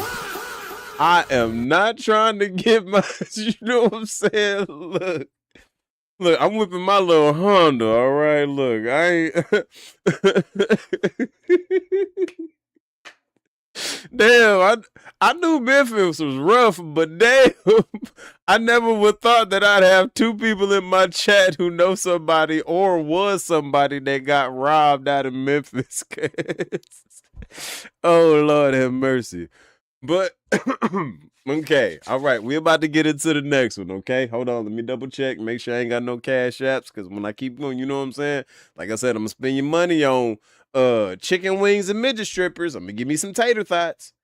All right, we good. No donations. We all right. All right. Shout out to everybody in the building. Much love. Thank you for hitting that like button. And we about to get into the next one. Let's do it. Yo, yo, yo. What's good, gang? You know the name. It's Transition representing Gaptoothgainz, and I'm back at y'all with another video. Go ahead, hit that like button for me as you come on in. Drop a comment down in the comment section. Let me know how you feel about the video, and subscribe to the channel if you haven't already subscribed, because we're going up. We're on our way to 15K, so if you want to help us get there, just tap that subscribe button, and don't forget to hit that notification bell. But in today's video, we gonna be talking about our fairy princess doll. She was a fairy. You know, Officer Doofy. Special Officer Doofy reporting. That's right. Lord Farquaad. Pick up a dream, my lord. And man, y'all, I ain't even gonna lie, bro. I seen this clip of Dalton earlier. Where did I share it? Because I really want to show y'all, gang. Dang, bro. But basically, he's in court and the judge is reading off like some of his Instagram or not Instagram. Some of his you know, some of his ex posts, and the one where he says season finale is gonna be a dead chimp. And man, bro, the way Dalton closed his eyes, you could tell in his mind he's like, oh my God. Because he knew he was screwed, dog. Like, oh man. Hold on, y'all. I found it. How do I? Okay, how do I? Is it this one?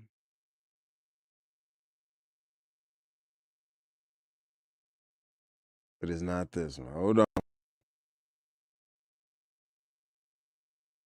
You see, I'm gonna have to edit out all this searching and stuff. You see, you getting in real time what I be having to go through when I be doing these videos and stuff. You know what I'm saying? Y'all get the clean, edited out version. So, you know, appreciate a young brother for what he doing. You know what I'm saying? I work hard, y'all. I work hard. You understand me? But I love doing this stuff, man. I love doing it for my supporters, man. I don't call my supporters fans. You know what I'm saying? I know y'all aren't fans of me. I ain't no goddamn body. But y'all do be rocking with the content and y'all do be supporting. So, you know what I'm saying? Shout out to all the supporters, dog. Round of applause to y'all. Because I really do appreciate it. And it looks like I ain't gonna find the version I want to find. Hell, I got it shared right here, though. Hold on, man. I wanted to find the other version because this version, my damn emojis might be covering his eyes while he looking like he about to cry with a damn tear down his face. But I'm going to show y'all what Dalton looking like real quick. Hold on.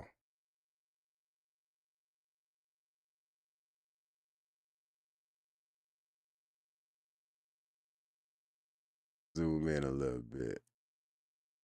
Because I died, y'all. Because I know he feels stupid. I know Chud the fairy. She was a fairy. Feel dumb as hell. Let's check him out. 2016, this is 6 days before this event.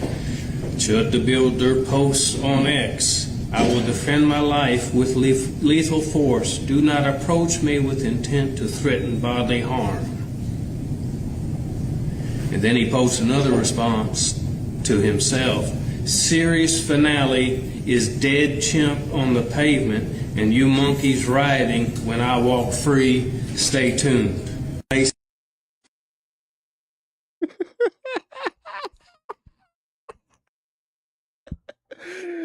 Oh man, y'all. I wish y'all I could find a version of that without the emojis covering the eyes, man. I wish I could. But your boy Chud isn't having a good go at it, guys. I'm not gonna lie. And in this video, we're gonna be tuning into the end of sentence. That's right.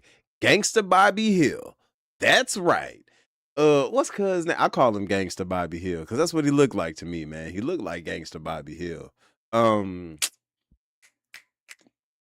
know his name, man. We gonna get his name in the thing, but we tuning into his channel Well, he's breaking down some of the Chud the Builder situation, all right? And he's really thorough with his content, so you know he's good for it. Let's check Cuz out. Let's check Cuz out.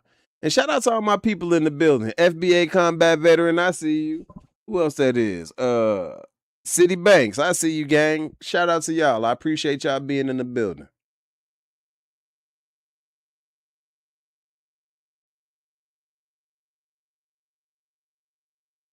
Y'all see what I mean when I say Gangsta Bobby Hill?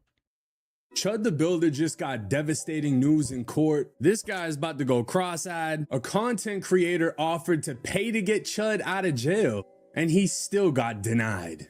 So we're going to be taking a look at Chud's court appearance, and I mean, you can kind of tell the realization is starting to set in. Whoever he thought was on his side, they just aren't. A few months ago, I realized I'm probably overpaying for car insurance, and it seems like year after year, the price just keeps going up and I never question it. Then I found this site called Bankrate. It took me 2 minutes to check, and I realized there are way cheaper car insurance options out there. So if your rates have gone up or they're already just too much, I highly recommend you check for free if you're overpaying. Just scan the QR code on the screen or click the link in the description of this video, and from there, you'll answer a few quick questions, things like your car, zip code, and basic info, so they can match you with the best options. And from there, you can side by side compare the best car insurance rates and quotes. And the best part about it is it's completely free. Well, the online streamer known as Chud the Builder is back in court today. Dalton Etherly is accused of multiple criminal charges in Montgomery and Davidson counties, including attempted murder. This morning, he skipped his appearance in Davidson County General Sessions Court. However, he did show up for his bond hearing in Montgomery County this afternoon. The judge decided to keep his bond at $1 million, which must be paid out by at least 10 different bond companies. His case has been sent over to the grand jury. So if y'all didn't catch that, not only are they keeping his bond at $1 million, they're not gonna let one person pay it. It has to come from 10 different people because they put a cap on the amount each individual person can pay. So you got a content creator offering to throw up some money. You have a gambling site owner willing to throw up some money. But the judge is like, nah, we're gonna add more stipulations on this. You're gonna need 10 different people to put all of this money together just to get you out. We're gonna file a motion this afternoon to set that aside. We're gonna file a motion. I'm gonna file a motion to dismiss the whole case. And I'm gonna ask that the court look at the video and see what I've seen. So we'll see what happens there. I understand that Mr. Etherly has caused members of the community to be offended. I understand that, but that's not a factor in raising bail. And that's not a justification to hold him for effectively without bail. We have sources here today.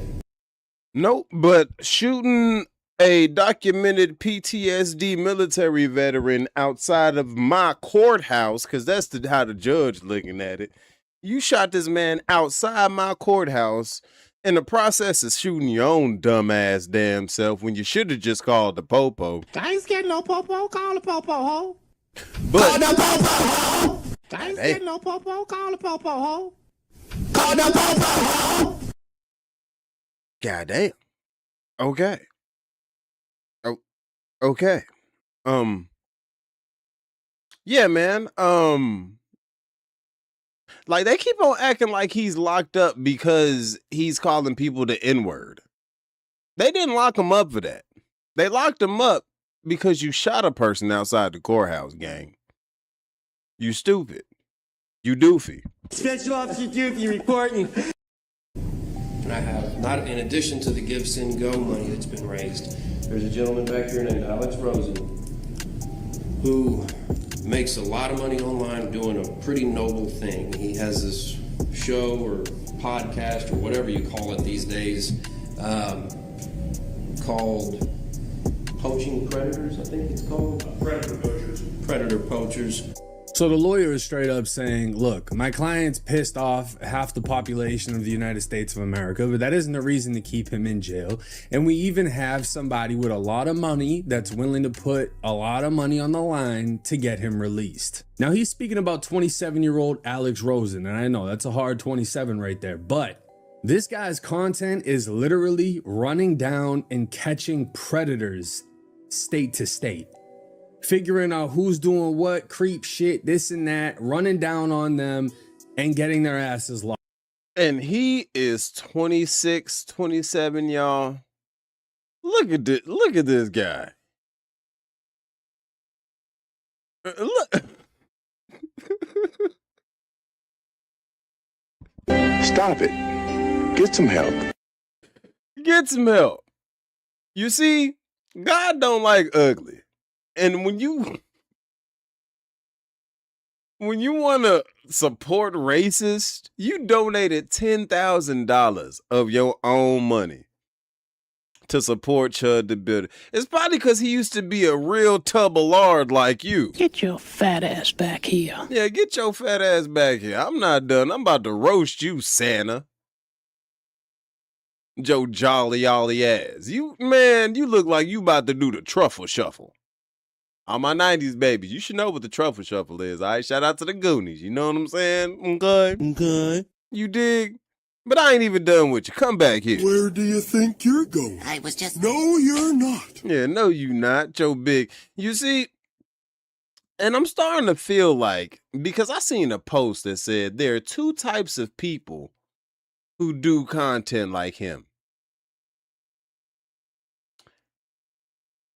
People who catch preds because they want to protect children, and people who catch preds because they want to hide the fact that they are attracted to children, right? Like, think about it. Well, we ain't even gonna get into that. Let's just keep going. Locked up. And to be honest with you, I support that. I love that. I don't really give a fuck what his personal beliefs are. What he's doing is a service to the community, and he's saving kids. Now, he is a self-proclaimed First Amendment activist, I think. I'll let him further explain who he is in the video, because he's going to come up and actually speak in the courtroom. But his job is literally running down and catching predators. Now, if he aligns himself with Chud the Builder... Tell me he don't look like Bobby Hill, y'all. I know I'm not tripping.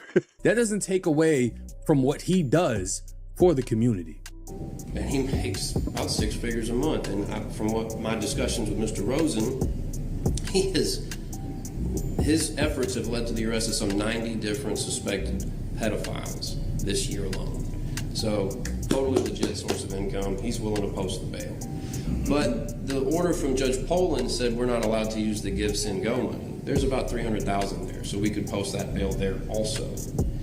And there's been rumors circulating all about this online. There is some owners of a casino called Duel who want to post his bail also.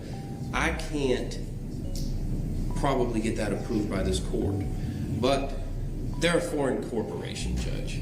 And I can't get the person here to testify.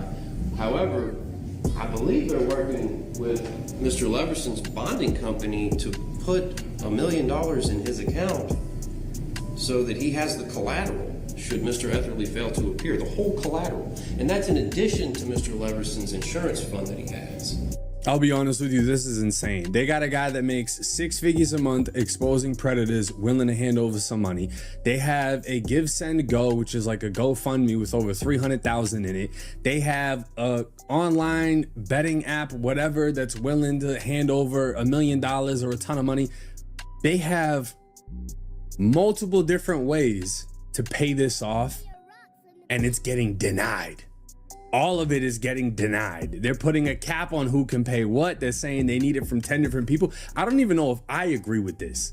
You cannot like everything he's done or whatever he stands for, but to have all these sources of revenue and your freedom legally blocked sounds insane.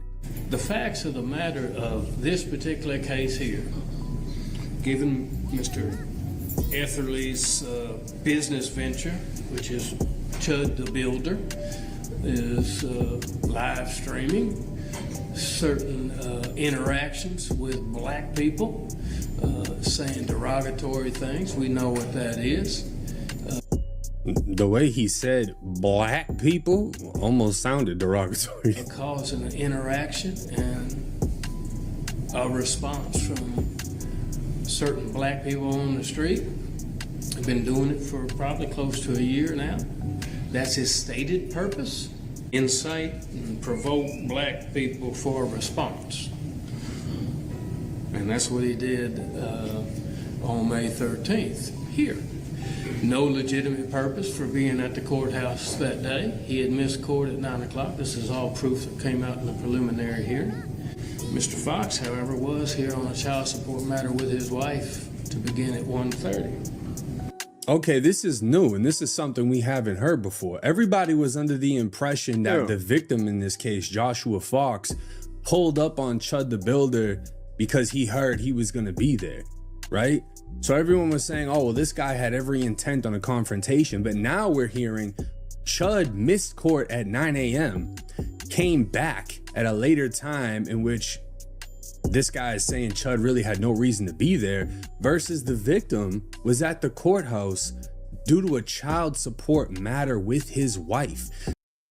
If Chud missed court, he probably went back, because if you miss court, if you got like a citation and you missed that, they gonna put a warrant out for your arrest. You going to jail, or in his situation, you going back to jail. You know what I'm saying? I come in the name of Jesus. I come in the name of Jesus by the power of the Holy Spirit.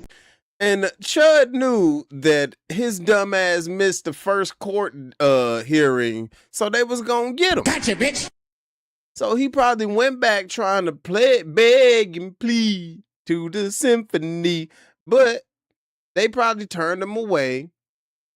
Old boy was there to, you know, handle his baby mama drama with his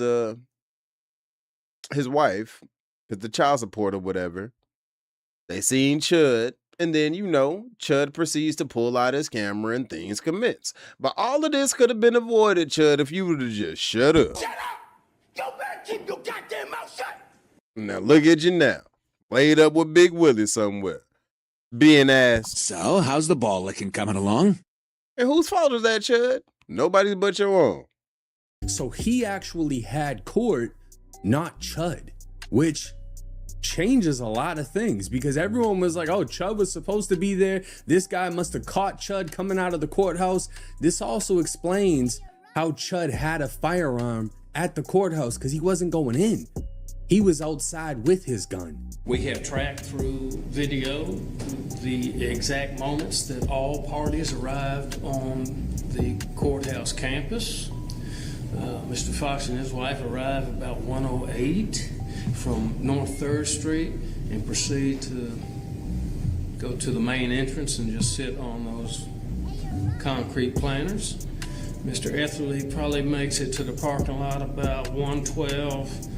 Starts walking across, that's on the North 2nd Street side, starts walking across, selfie stick in hand, immediately walks right in front of Mr. and Mrs. Fox, and now we don't have audio yet of it, but he stops right at Mr. and Mrs. Fox, and what can only be assumed is starts his live streaming right there, the same thing he does. So they're saying the victim was at court before Chud. Chud shows up after with his selfie stick, walks up, and they don't know what's said. They don't have the audio at this time, but they are assuming Chud did what he normally does. Again, a lot of the Chud defenders were saying, oh, he wasn't even streaming. He was there for court, da-da-da. That whole argument now is thrown out. Chud showed up when he didn't have court with his selfie stick to stream and immediately walked up to the victim, initiating this whole interaction. Black people he could see.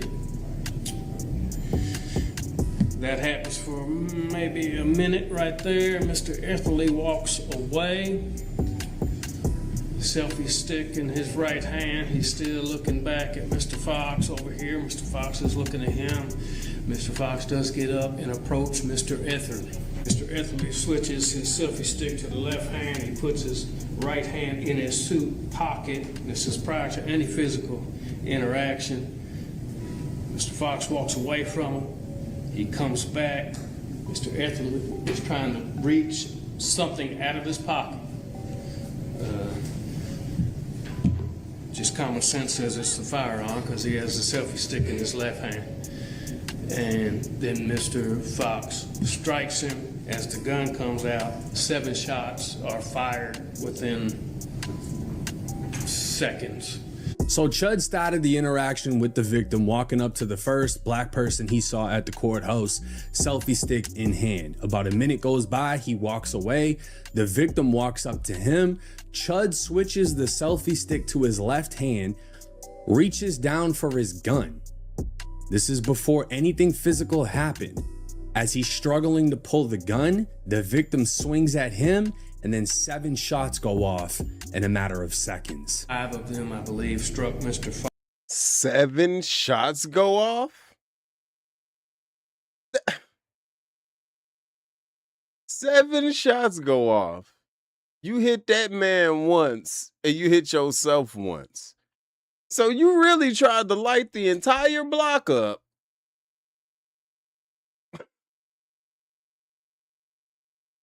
You dumbass! You deserve to be in jail, Chud, you dumbass. What if you would have hit some, you would have hit, you lucky he's the only him and yourself.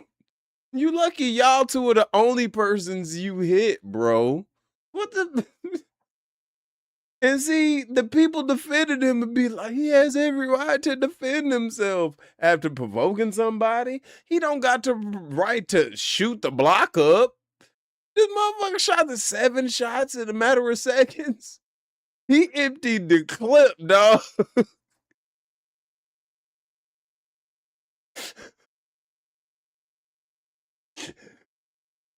He said, oh, you want to beat up on me?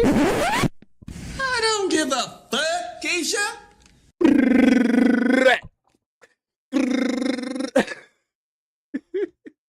Let's keep going. As they went to the ground fighting. That is the case. He has posted things on X, made other videos on X on what his intent is. For instance, on May 4th of this year on X, he posted, keep encouraging your fellow blacks to assault me. When you see a chimp with their brains blown out on the timeline, just know y'all did this to your own people. Damn. I ain't gonna lie, that's a crazy thing to be said in a courtroom.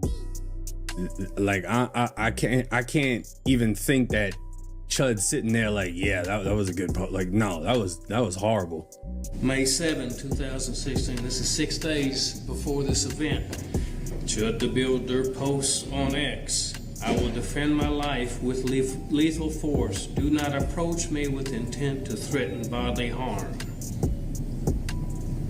And then he posts another response to himself. Series finale is dead chimp on the pavement and you monkeys rioting when I walk free. Stay tuned.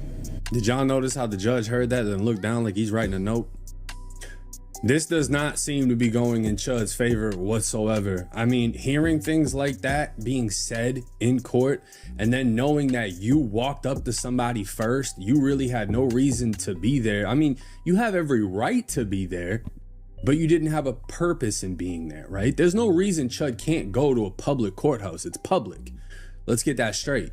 He doesn't necessarily need a reason to be there, but the purpose of him being there was, again, to stream and do what he normally does. He walks up to the victim, which is apparently the only or the first black person he saw, initiates the interaction, and then what follows. That's just a one that shows his motive and intent on what his business model is. Does it rise to provocation when he then takes to the street and interacts with black people to get a response? Could very easily be provocation, which negates any self-defense, or the proportionality of the force used by Mr. Etherly to a punch in the face. He uses deadly force. Mr. Etherly has to reasonably believe of imminent danger of death or serious bodily injury in that confrontation with Mrs. Fox. Now, again, he's using Chud's online presence, how he purposely goes out looking for reactions, as provoking. And when you provoke someone, your self-defense claim is out the window. But then he's also breaking down, look, Chud got punched in the face. We're not denying that. But he responded with 7 shots from a firearm. That's crazy, bro. Think about, like, what is even that? What the hell is even that? You catch one little punch to the face, and we in the South, man. We supposed to handle things like Southern gentlemen. You supposed to put them up there, pal. Put them up. Put them up. Put them up. You know what I'm saying? Like, that's the problem with little fairies like Chud who like to take it up their backside, man. They scared to take an ass whooping. I come from a generation, me and the homies, man, we'll catch a fade one day. I whoop the homie ass, the homie whoop my ass. We riding bikes the very next day. You know what I'm saying? That's how boys and men are supposed to handle theirs, man. We men, we fix it, we get over it, we back to regular scheduled programming. But then you got these weak-ass racists like Chud the Chode Fairy who likes to take it up his backside.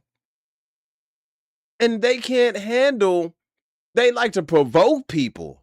They want to be able to be disrespectful all day long. They want to disrespect you to your face, and you're supposed to just sit there and handle it. You're supposed to just come in the name of Jesus. I come in the name of Jesus by the power of the Holy Spirit. And turn the other cheek. But listen up, you nincompoops. You fucking nincompoop fucking poop. Ain't nobody going for that.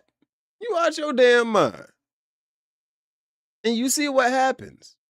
Y'all can't fight. Racist can't fight. That's why he kept Bear Mason a gun. And look what happened. You see how God worked? You see how your ass about to get 15 to life because you dumbass? Like, think about that. You really about to get 15 to life because you wanted to be a online troll. That's stupid. That is retarded. That is dumb. Let's keep going. Deadly force. And to use deadly force, you have to believe your life is about to end or you're about to be seriously injured, and a punch to the face doesn't qualify as 7 shots in return. Now, these posts weren't done in a vacuum. These posts were part of back and forths between Mr. Etherly and several other folks, many of which were making threatening remarks to him. So saying he can defend his life with, or that I'll defend my life with lethal force is the right of every American. Everybody in this country has the right to do that. Everybody in the world ought to have the right to do that. And with that, I agree. If you're sending death threats and he's like, look, I'll defend my life with lethal force. Yeah, I agree. 100%. I'm sure just from the online messages I get, I already know the shit that he gets is probably 100 times worse. You know what I mean? Like, I'm exposing people like rappers and whatever. I still get crazy messages. So no, I don't think he's wrong with that. That's a right that he has. But did he exercise it at the right time? Was his life actually in jeopardy by being punched in the face? And then the whole thing about saying a dead chimp, like, now you crossing a line. While offensive, was also done in response to threats to him. I believe the post he was responding to was something about, the season finale is Mr. Etherly, a gunshot wound to the head, dead, or something to that effect. So he just gave back what he was getting, essentially. Now, look at this boy, man. Come on now, dog. Come on, man. Dalton, I don't even recognize you, buddy. They done took the spark out of your eyes, man. They in there giving you that big beef stick. I said up beef, hot link. I said up beef, hot link. I said up beef, hot link. I said up beef, hot link. I said up breast, beef kielbasa, spicy sausage, cheddar worth. Y'all remember that commercial, huh? When I say Hillshire, you say farm. Anyway, yeah, man, I know you in there taking it up your backside, boy. You in there petting that dog. You gonna take that dog? No, he's You gonna take that dog? And they done, man, bro, they done took the life out your eyes, boy. They done took it all up out your butt, huh, Chud? I don't even recognize you no more, boy. Who are you? Wait a minute. Who are you? Ooh, you look disheveled, man. You look like you ain't bathed, Chud. And you're probably scared to go up in that shower and get caught again. You know what I'm saying? They walk up to Chud and be like, oh, that's soap in your hand, huh? And just smack it out. Now pick it up, boy. He's been streaming more about 6 months, Judge. Now, you know, I understand he's a white man saying racially bad things that upset typical folks. I get that. But he still has his First Amendment.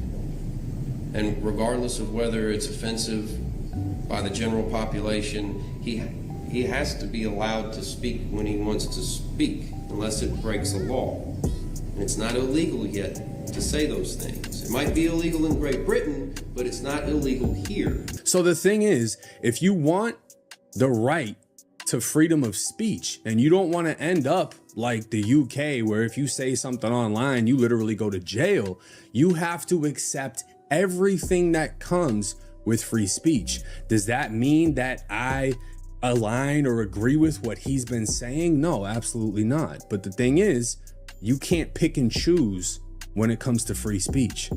It's either everything is accepted or we are completely censored. I don't care if he says offensive things. The whole world can be mad at him all they want to, but we can't prosecute him for that. And we can't hold him to a different standard for that. He's still an American citizen. But they're not in court based off of what he said, Goofy. This dude's stupid. Stupid bitch. And I'm glad he's Chud's attorney, honestly. Like, thank you. See, Lord, what they say, God might not show up when you want him to, but he always show up on time. He show up on time, don't he? Because Chud, hey, man, with a goofy goober like this, like the first attorney set the scene perfect. You know what I'm saying? He laid out your long history of bigotry online, provoking people. He laid out the fact that you were basically foaming at the mouth to try to catch a body. You foaming at the mouth to try to shoot a black man. And of all places to do it, you do it outside of the judge's home, away from home. That judge is in that courtroom more than he's at his. The judge probably heard the shots going off when it happened, guys. You know what I'm saying? Think about that. The judge was probably on lunch break or something eating, what old white folks? Old white folks be eating that liver. You know what I'm saying? He was eating some foie gras. Man, he trying to eat his foie gras sandwich. And then he just bang, bang, bang. Just, what? He hit 7 shots ring out. He go outside, you got a black man bleeding out on the ground, and you got a stupid chuddy chode bleeding from his arm because he shot himself. And you got windows busted and all type of just foolishness and nonsense. Because he just turned his courtroom into the Wild Wild West real quick. Yeah, I bet the judge is thinking, man, F all of this. Goofy about to get the book thrown at him. We gonna make an example out of his ass. He has the right to say whatever he wants to say. Certain exceptions, mind you. But he hasn't done anything like that. And whatever was said to Mr. Fox by Mr. Etherly doesn't warrant a physical attack. Mr. Fox had no legal justification for striking Mr. Etherly, and he struck him in the back of the head. And if we are able to get the proof from, you know, wherever on the internet we're hoping we can get it from, it's still early in the game, but I believe the proof is going to show that Mr. Etherly didn't say anything racially charged until Mr. Fox started threatening to kill him. Now that's a game changer right there. The prosecutor said Chud was hit in the face. The defense is saying he got hit from behind. And he didn't say anything racially charged until the victim in this case was threatening to kill him. Now, if you're threatening to kill somebody and then you swing on them and they pop you, I'm leaning more towards self-defense, to be honest with you. You're threatening to kill me and then you hit me from behind? I don't even know what I've been hit with at that point. I don't know if you hit me with a weapon or not. But that also doesn't align with what the prosecutor was saying. The prosecutor said he switched the go stick over to here and then drew the gun, you know? So it's like, we're really gonna need the video. And that's what the initial police report says too. Because obviously there's going to be two different perspectives and the truth is going to lie in the middle of the situation. But saying words doesn't justify hands getting put on, you know, belt to ass. How many videos can we find of people walking up to cops, provoking cops, saying fuck you to a cop, and then that cop puts hands, feet, boots, mace, and tasers on them? You know what I'm saying? So it's like, does the law only apply to the law? Because if you walk up to a cop and you say, fuck you, this and that, da-da-da, there's videos of people getting beat into the fucking ground and arrested for that. I'm a big believer in So this judge's mic is ass. I don't know what the fuck they have him talking into, but basically he keeps Chud's bond at $1 million, and then he even puts a GPS and a curfew if he is to be released. We have a group, we catch online child predators across the country called Predator Poachers, and I'm from Houston, Texas, but we've been to all 50 states. I know this bitch ass nigga did not just say he was from Houston, Texas. Come on now, dog. Come on, man. We do not claim the Jolly Ollie man, all right? We do not claim Harold from Hey Arnold, okay? We do not claim this balding 26-year-old, this human excrement, this fecal matter, fecal fool. We do not claim Goofy, okay? He's a business. Stupid bitch. I'm tired of this dude's face showing up on my goddamn. I'm tired of you, fool. Because you really done like, this nigga really going on. You out in court popping your coochie loud for Chud. I bet you looking Chud in his eye right now in court like, hey, daddy, you miss me? I miss you, daddy. Yeah? Daddy, chill. What the hell is even that? Let's keep rocking. We've helped get arrests pretty close to here, like in Rutherford County and Cheatham County, I think is how you say. So we've been literally all over the place.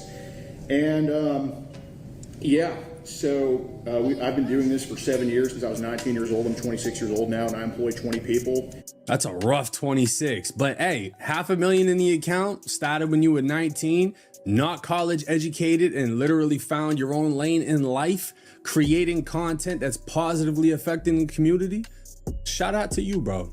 So I'm hoping to bond him out. You know, I myself am a free speech absolutist, and yeah, I just don't think he should be in jail right now. You're going to turn this, you're going to write a check, however much not the check, you're going to turn over X number of dollars to the Supreme Court. I'm going to pay the bond. He intends to pay the bonding company. Right. So he's saying he is here to support the First Amendment, freedom of speech, doesn't believe Chud should be in jail, and he is willing to pay up $100,000 of his own money, which essentially gets denied by the judge. And I mean, this has to be one of the worst feelings if you're Chud, because you're thinking that, damn, I've got people coming through for me. This guy's got 100,000. This guy's got this much, this much, this much, this much. And the judge is like, nah, we're not doing none of that. You're staying in there. You got to get 10 different people. You might have 3, you might have 5. You need 10 different sources of income before we let you out, which in my opinion is crazy. Put any fears to rest from the court that if Mr. Etherly didn't show that there wouldn't be funds to come to the county. I mean, county I makes just want to know where this $1 million is. a lot of gambling folks. A lot of folks like to gamble. It's actually an illegal activity in Tennessee. But it's not in Armenia, which I think is where they... It's illegal technically if I'm using my computer, using your platform, and I'm in Tennessee. Yes, sir. I hope Tennessee... Oh, so the judge clapped that real quick. Apparently the online gambling site is in Armenia, and the judge is like, look, you can't even use that in Tennessee legally. We're not accepting any money from them. I don't care if it's $1 million or $2 million. And here we can just see Chud getting up in defeat, walking back. Taking that walk of shame. Oh, Chud, because you know that it's game over, boy.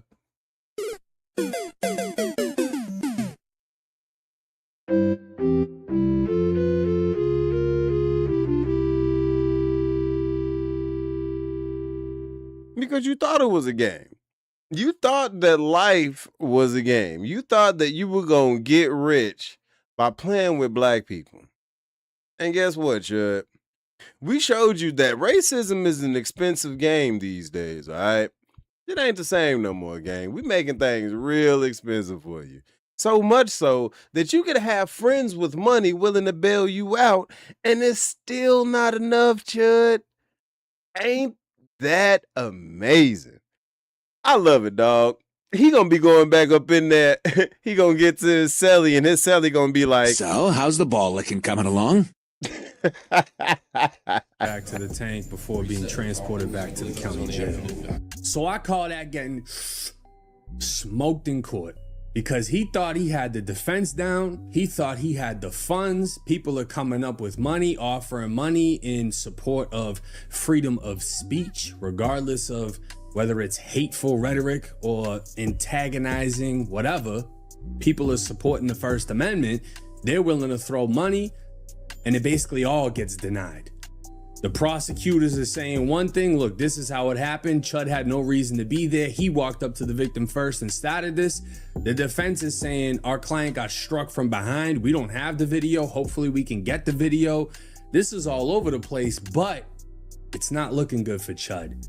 They're completely blocking out his way of funding his defense. His lawyer does not have the video backing his claims. And they've completely destroyed the whole theory that Chud was there for court when this guy went out of his way to track and find and confront him. Come to find out, the victim had child support court. Chud approached him and popped this whole thing off. Let me know y'all's thoughts and comments in the comments section. It's 1090 Jake. I'm rocking with Yali. That's homie's name, 1090 Jake. I'm going to keep calling him Gangsta Bobby Hill. Shout out to you, Bobby.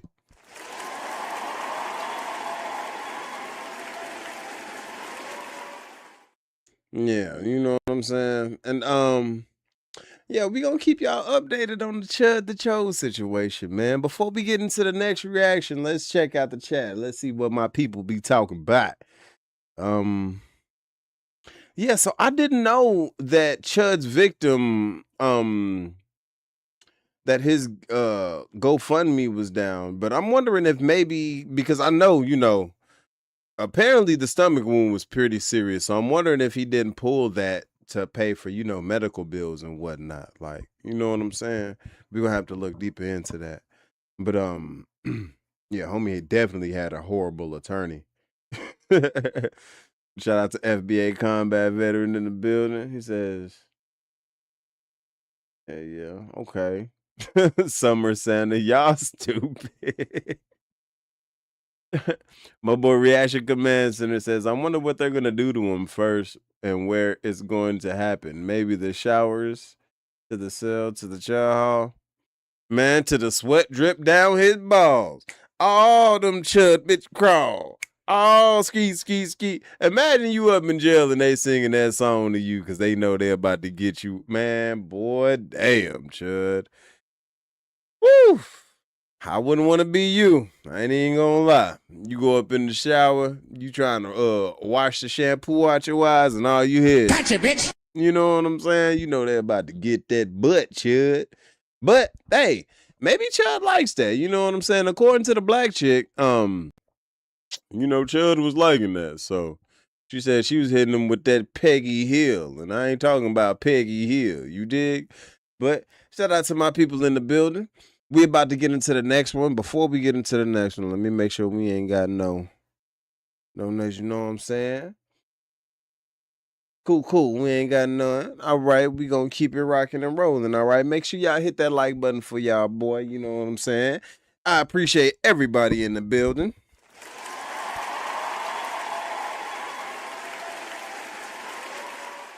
This is the first of many lives, hopefully. You know what I'm saying? And as we continue to grow and get better with this, I'm going to continue to tweak the method. You know what I'm saying? So shout out for y'all for being here, man. This is the first official episode of In Between the Gaps. That's going to be my new live series where we just, you know, go over a myriad of different topics and, you know what I'm saying, do what we do. You dig? It's a Gaptooth thing. We are a Gaptooth family, and I appreciate everybody for being up in here. You know what I'm saying? If you want to donate to the channel, you can hit the Cash App. You can hit the Super Chat. The preferred method is Cash App. You know, you hit that Super Chat, YouTube gonna take their 30%. So, but do what you feel. You know what I'm saying? I appreciate anything you want to give. And if you ain't got it to give, don't worry about it, bro. I'm going to provide the entertainment either way. You know what I'm saying? I appreciate my people, you dig? But we going to continue to rock and roll. And then the next one, man, we going to be checking out this goofy raccoon. This dude that every time I hear him talk, I just want to tell him, shut up, bitch! and a mother freaking just idiot named Brandon Tatum, okay? So in this one, y'all know about the young man who he had got his life taken by the Asian store owner, and it was very reminiscent of Little Latasha Haynes. You know what I'm saying? If you remember the Tupac song Thug Mansion, he got a verse in there where he was like, little Natasha show grown, tell the lady at the liquor store that she's forgiven, so come home. That story was about a young black girl who was accused of stealing like a carton of juice that she didn't freaking steal. And she was, you know, deleted, bro. Like she was shot in the back of the head by an Asian woman store owner. And I think the woman had to serve like 5 years of probation and pay for her funeral, but she basically got off with it. And it's very reminiscent of the case that's happening, you know, recently with the young man who was seen. They thought he stole a bottle of water, but you can see clear as day on camera, he put him back. And then he's like being accosted by the store owner and like the store owner's family. I guess they brandished the weapon, the store owner, because the young man never brandished the weapon. He never pulled out his weapon.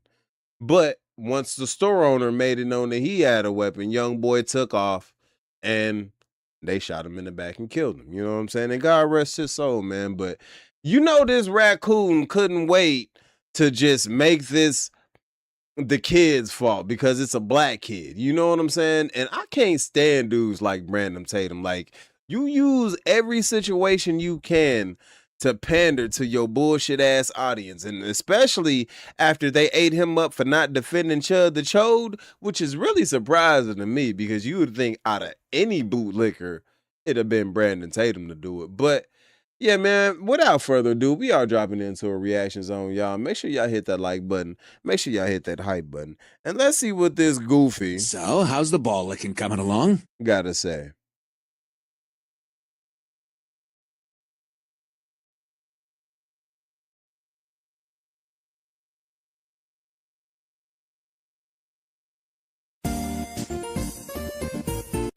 This makes us feel like Cyrus's life did not matter, and it did. And what we ask is that anger not turn into anything else but words, but not to act like what people in their evil minds think that we are. Talking about We are not certainly- act like Cyrus. Is that what you're saying? Not act like Cyrus. Meaning that this kid turned a situation into a violent situation. He's sitting in the store lying and saying, I didn't do nothing. I didn't take this. I didn't do. And then when they come out to confront him, he runs. Why? First and foremost, I want to say to Officer Tatum, fuck you, you disgusting piece of shit. I can't say what I really want to say, obviously because we're on YouTube, but I wish the worst on you and anyone who supports you.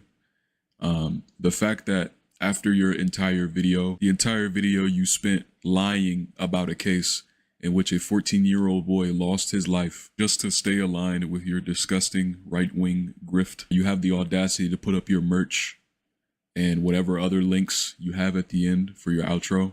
F your shirts, f your links, f your career, f your old career, and f your channel. Anyway, let's get into the video. What's going on, y'all? My name is Toku D. Today we're going to be talking about the Cyrus Carmack Belton Rick Chud case. If you don't know, Cyrus was a 14-year-old boy who was shot in the back by Rick Chud, the owner of the convenience store that Cyrus walked into. The moment he walked in, he was already being racially profiled. They followed him around the store, real annoying shit. They thought he stole a water bottle or water bottles, in which he did not steal it, and he showed them he didn't steal it. He returned the water bottles and he left the store. And then they came out to chase him because he was already walking away from the store. They came out to chase him, and they chased him for about 130 yards before he was shot in the back. And Rick Chud, his defense at first was, well, he turned around with a gun and was going to shoot them. However, the person who examines the body after, death, confirmed that based on the position of which the bullet entered Cyrus, that is impossible. So he just lied. So essentially they chased the boy 130 yards outside of a store to shoot him, like they've been waiting to do this shit, and lied about it, and somehow was still found not guilty, even though it was a clear use of excessive force and unnecessary and a bunch of other shit, right? But we have people like Officer Boy or Officer Tatum, who went out of his way to make a video lying about the case, saying that he did in fact steal the water bottles, which there's proof he didn't. It's very easy to find, right? Lying and saying he turned it into a violent thing when he didn't. The gun, so I agree, Cyrus should not have had a gun on him, but to act as though he brandished it or he came in and robbed the store, none of that shit happened. So the shit that followed wasn't justified. And even if Cyrus did steal a fucking water bottle, do you think that justifies shooting and killing a And that's my thing, bro. Let's say worst case scenario, and he did steal the damn water bottle, and he didn't, because you're gonna see on camera he clearly puts it back in the news. In the news clip that I seen, they even say it. They say he clearly put it back. But let's say he did steal it. Kick him out the damn store. Ban him from the store. You chase that young boy down and take his life, gang? With your old ass? This is an old Asian man. You know what I'm saying? Look like you need to be running the goddamn noodle shop in Naruto. Old ass ninja. It's crazy, bro. How people are trying to justify this based off of, well, he shouldn't have been stealing. Even if he was stealing and he wasn't stealing, we're not going to let y'all put that off on that kid. He wasn't stealing. But even if he was stealing, it doesn't mean you get to take his life. Bitch ass nigga. 14-year-old kid. That is so stupid. It's the stupidest thing I've ever heard in my fucking life. But anyway, we're going to get into just some of the things that Officer Bitch Boy has to say. None of it is of any merit, but yeah. And it's a controversy because the teen is black and the person who killed him is not black. But obviously there was a trial, there was a court hearing, and the person who took the life of this teen was found not guilty in court. We're going to talk about it. We're going to explore it because this was a viral story that I saw, and I want to give my perspective as a former law enforcement officer. Wrote a clip. First thing on. So already he dwindles it down to it's a controversy because one party is black and one party is not. Already being weirdly disingenuous, but it's partially true, but it's a controversy because the black party was shot unjustifiably. That's why it's a fucking controversy. He was shot without reason to be shot. So already, and he's not exploring shit. He's not breaking down shit. He does this lazy ass right-wing grift. That's all the fuck he does. There's no exploring anything. And I know this is a small thing. We just got into it, but like, it's these little things that matter. It's not a controversy just because a black person got shot by a non-black person. It's a controversy because a black person got killed by a non-black person unjustifiably. There was no reason to take his fucking life. He left the store, right? He didn't steal anything. And he went on about his business and they chased him out of the fucking store unnecessarily. That's the fucking problem. Hours ago, jurors heard from the person who performed the autopsy on the victim. And for the first time, the public got to see surveillance video which showed what happened inside the gas station that day. Our Kiki Gushu has a recap of today's key moments.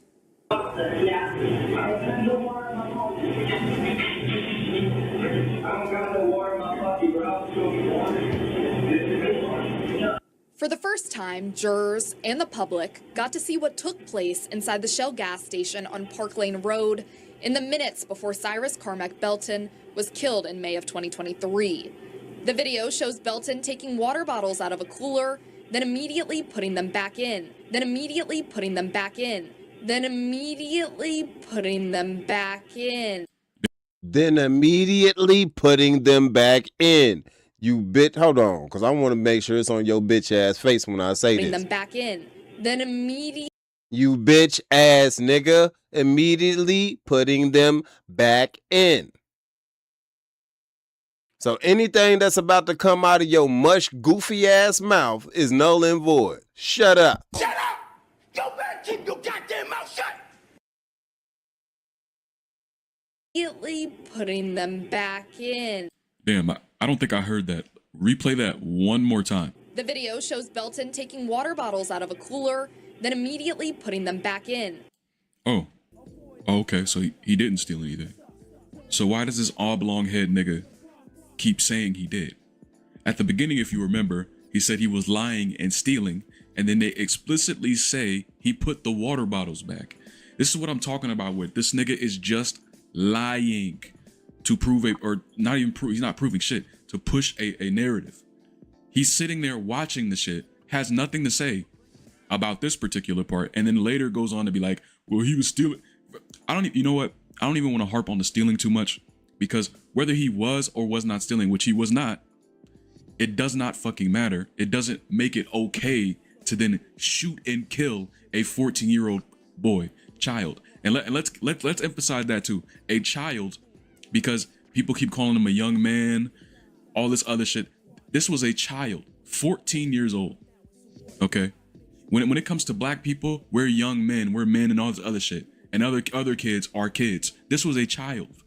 So I don't give a fuck if a nigga was stealing water bottles. If he had a few water bottles in his pocket, it wouldn't have suddenly made it okay to shoot him in the fucking back. It's ridiculous. You call the cops, you report the crime, and you get it done with properly. You don't shoot someone and take their fucking life because they took water bottles, water, an essential fucking drink. Are you serious? Like, look at yourself, nigga. I hope that when you look in the mirror, and Officer Tatum, I'm talking to you. I hope that when you look in the mirror, I hope that all this money you make from this right-wing grift, I hope that no matter how much money you make from this, it's never enough to satisfy you, and that shit continues to eat you up from the inside as long as you live. And in your last moments, you regret and wish that you would have done something different with your career, because this is absolutely pathetic.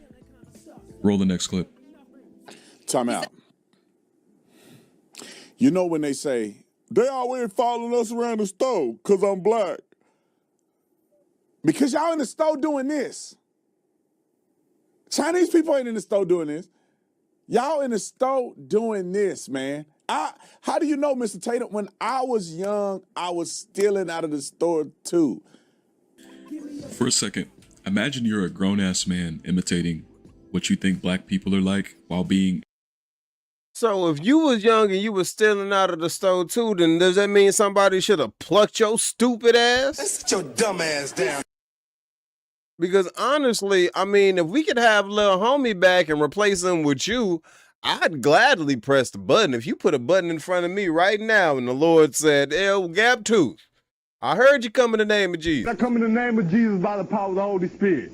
Well, I'm going to give you a choice, okay? I have this button, and if you press this button, I will swap the lives of Brandon Tatum and the young man that lost his life unjustly that day.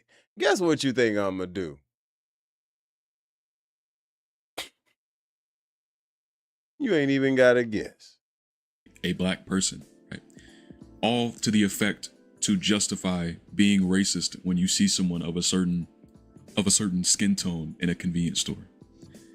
Now wake yourself up from that nightmare, because for this nigga, it's a reality. Dog, if you are stupid enough to think that because one person who looks a certain way does this, 2,000 people look a certain way, do this, that it is indicative of the entire race, do you understand you're arguing against yourself and your own credibility as an individual? Do you understand that? Do you understand that you are actively discrediting yourself? Because you look like these people too, right? So is it okay to follow you around the store? You probably say okay because you're a raccoon. Generalizing will always be a weak man's gambit. It will always be a weak, stupid thing to fucking do. There is no black gene tying black people to committing petty theft in stores. It's an impoverished thing. It's what people do when they're in poverty. They tend to want to commit crime, or they tend to want to steal more because they don't have for themselves. And this is consistent in other countries. Countries that have any level of poverty, countries like China, which most people there are going to be Chinese, will have people who do the same fucking thing. It's because they have a Chinese gene that makes them want to steal? No, it's because they're fucking impoverished. So stop tying it to skin color when you niggas know that's not what it is. I'm so sick of you niggas. Impoverished white people will do this. Impoverished Indian people will do this. Impoverished goddamn Irish people. And if you look at the data, the largest demographic of people who be stealing from stores and malls and stuff like that is middle-class Caucasian women. What's that one woman? She's an actress. She rich as hell. And she got like kicked out of Hollywood because she kept on stealing and went to jail for it. One of y'all probably know her name. Y'all know who I'm talking about down in the comment section, but it's she's famous. Like it's just anytime it's a black person in the vicinity, it's just always assume the worst. You know what I'm saying? You assume that young man stole a goddamn water bottle. And then you take his life for it, my nigga? For a $1 water bottle? You buy them by the case. Like, shit's crazy, bro. Let's keep going. And oftentimes, poverty is a failure of the system, not the individual. Especially in the case of black people who have been held back historically from buying the same houses white people have access to owning the same businesses, etc., etc. You want to get mad at somebody stealing a fucking water bottle from a convenience store? Get mad at the people who created the material conditions in which people feel compelled to do shit like that in the first place. White people aren't your masses. Also, I love that you brought up you used to do it when you were younger. So do you think it would have been okay if when they caught you stealing and they knew you were stealing, they came up and took your motherfucking life? Because you said for a fact you were stealing. We know Cyrus wasn't stealing, right? He didn't steal a thing. But you were stealing. So would it have suddenly become okay for them to run up on you and knock your head top off? Honestly, don't even answer that. Because you might say yes. Because you hate yourself so much. And it's so evident by how you cover this entire situation. By your entire career, it's evident. So just roll the next clip. Now, I want to point this out to you. It's kind of interesting that this news clip, they kind of only show the prosecution's perspective instead of showing more of the defense perspective, because that gives you the idea that the prosecution had more evidence. No, they did not. We're going to see here soon what the verdict ended up being. But you have a young man that had no business stealing anything from anybody's store. That's the first part of how you messed up. Now, when you get shot, whether it's justified or not, you started the momentum in the wrong direction of stealing with a loaded gun. What was he going to do with the loaded gun if confronted in the store? So it's not out of the realm of possibility that you're running with a loaded gun, you're stealing, and when they catch up to you, you try to defend yourself or try to shoot them. That makes more sense than them just running and shooting them in the back for no reason.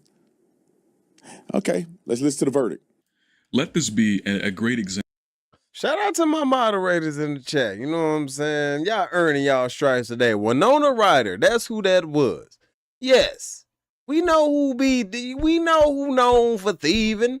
Y'all remember that That's So Raven episode where she got hired at the mall, at that store with her, with Chelsea, and they kept on following Raven around because they think Raven gonna steal. They had Raven follow around the black customers, and it was the white lady that was stealing. And come on, cuz we know what's up. We Disney kids. We learned this.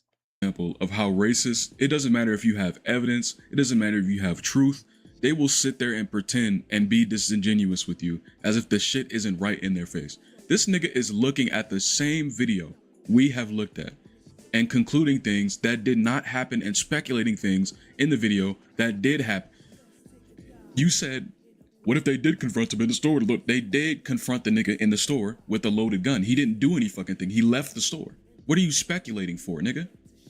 There's no need for speculation. We saw what the fuck happened. And then he has this like inclination to believe that it was actually the case that he ran away, and when they chased him, he turned around and defended himself and he got shot in the back, because otherwise it would be for no reason. It's not for no reason, nigga. We know the reason. It's because the nigga was waiting on this shit. He wanted to do this shit, right? His actions are consistent with someone who wanted to do this shit. He chased the nigga for 130 yards. This old ass balding Chinese nigga chased the nigga for 30 fucking yards. So yeah, he wanted to do this shit, right? The medical examiner examined the body and said that it was impossible for him to have turned around and fired shots. And not only that, we've seen, so there have been more footage to come out that show this damn store owner beating up on black kids, like fighting black kids. Apparently he had shot at some other kids. Like, this is just the first one he actually hit. But this dude has been a problem. Like, this dude has been off his freaking rocker. Just like, I mean, you think this is Wild Wild West, nigga? This ain't no damn, what's that movie? I love that movie too. But nigga, you ain't John Wayne. Goddamn, what's that movie, man? Shanghai Nights. This ain't Shanghai Night, Shanghai Noon, Ninja. Wild Wild West. As soon as you get it, that's why everybody shouldn't be allowed to own a goddamn gun, bro. I'm telling you. Even the way the bullet entered his body. So why are you speculating when we have the information? You are so obsessed with when that next drop of white validation is gonna come that you are literally watching this shit and seeing that and hearing that there was proof and hearing that there was this and that, and you're still speculating when there's no need to speculate, because you have an inclination to believe that the boy is in the wrong, that the boy did this, that, and the third, which we know he did not fucking do. You are actively lying and gaslighting about this shit when there's not even any room for you to. There's no reason, like, you can't, and you're still doing it. That's how much of a raccoon this nigga is. It's fucking sad. It's sad. Seriously. Roll the next clip. The anger is palpable tonight. You can feel it, you can touch it, because people saw a child that looked like their own, that did nothing wrong. A child that all the witnesses described had fear in his eyes when he left the store. Time out. You better stop. This is why people don't respect these people. Brother, I understand you're the attorney or whatever the case may be, your representative for the family or whatever the case may be, but I don't want to hear you tell me he didn't do nothing wrong. The boy stole from a store as a 14-year-old kid with a loaded gun. And when they came to confront him, he took off running. He had no business doing none of that stuff he did. Quit trying to act like this was a 14-year-old boy minding his business, drinking the iced tea, and some racist Chinese people just killed him for no reason. The boy had a gun. How do you get to the point as a 14-year-old boy carrying a loaded gun around with you, stealing from stores? I don't want to hear he didn't do nothing wrong. You could say that they were wrong, but to say he did nothing wrong is crazy. Finish it. He didn't do nothing wrong. And just because he had a gun, obviously he didn't use it. I kind of wish he would have. Maybe he still would have been here. But obviously he didn't use it. He put his bag down when he first walked into the store. The wife was on some hurry up and buy type stuff, following that boy around. They accused him of having a water bottle. He showed, because he had his jacket, he showed in his front pocket, no, I don't have anything in my pocket. They said leave. He was leaving. And then they started chasing him. And what did he come out the store's door with? Guns in hand. Like that Mr. Child dude is off his freaking rocker. And you's a bitch for trying to defend him. Shut up. Shut up! You better keep your goddamn mouth shut! The runner, two grown men chased him down over a football field and shot him dead. This should not happen. This makes us feel as if our children don't matter, and they do. The constant mention of him having a loaded gun is him trying to distract you from what really happened. It's him also trying to give justification to what happened. The boy shouldn't have had a loaded gun, but having a loaded gun does not give somebody else the right to come and hunt you down and fucking shoot you. He didn't brandish the gun. He didn't use the gun to rob the convenience store. He simply had a gun. He had a gun. And to my understanding, the Childs didn't even know he had a gun until it fell out while they were chasing him for no reason. When the representative says he did nothing wrong, he did nothing wrong in the effect that should result in him getting shot. He didn't deserve to die. He didn't deserve to be shot. He didn't deserve to be chased. He didn't run away until he was ran after. But all these details you seem to magically miss, even though you're watching the same video we're watching. And the fact that we sat there and saw you watch the same thing we watch and you're still lying about the stealing. Officer Tatum, there is so many bad things I want to say to you, but I'm gonna not say it so this video can stay up. I just really, I can't express enough how much I don't want you to succeed in life. I cannot express that enough. Truly, you know, and I'm with you, gang. I'm hoping he goes bald. I hope your sperm count drops to 0. I hope that, and you know what I'm saying? I hope you wake up tomorrow and the left side of your body is just stroked out and you can't even move it. Now you like Peter Griffin on that episode. It's the end of the world as we know it. Yeah, homie.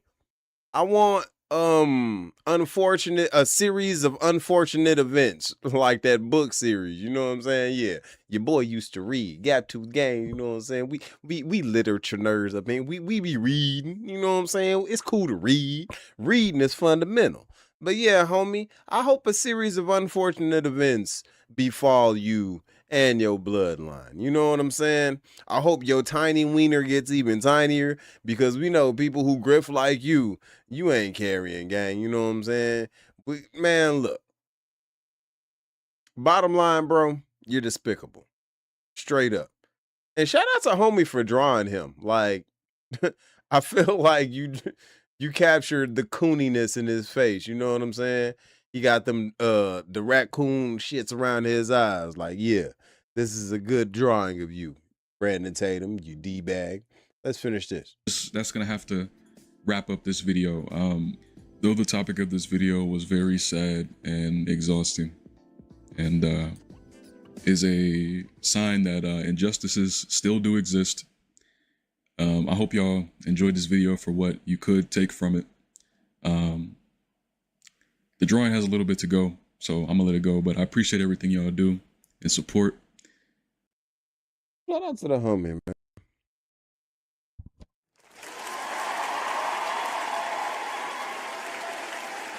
His channel is Dokud. I hope I pronounced that right. And y'all make sure y'all go over there and show the homie some love. He had 3.38. You know what I'm saying? I was there not too long ago, actually. So, you know what I'm saying? Make sure y'all go over there and show the homie some love. It's dope content. But we're going to get into some of these comments real quick before we get into the last reaction, y'all. I got one more for y'all. You know what I'm saying? What did I miss? My people been up in here. And shout out to all my moderators in the building, man. I see them blues in the chat.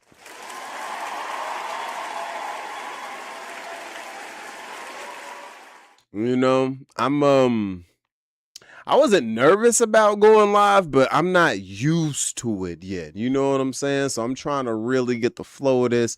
And I hope I haven't been, you know, too bad with it, y'all. But y'all have been making this a really dope process. I really appreciate y'all for being in the building, man. And hey, bro, we gonna keep on rocking and rolling, man. I'm gonna continue to get this down until I'm providing just the dopest value entertainment. You know what I'm saying? I want to be dropping a little bit of game while I go ahead and entertain and, you know, kind of be in my own lane. Like, you know what I'm saying? I'm trying to do my thing. And I ain't even try to rhyme that last time. It just happened like that, man. Holla if you hear me. I'm that ninja. Where do you think you're going? I was just... No, you're not. But yeah, let's see some of these comments, man. I Am Beloved says, I know I won't be patronizing their businesses anymore. Doing my own nails from now on. And shout out to you. Yeah, I seen this video with this dumb dude.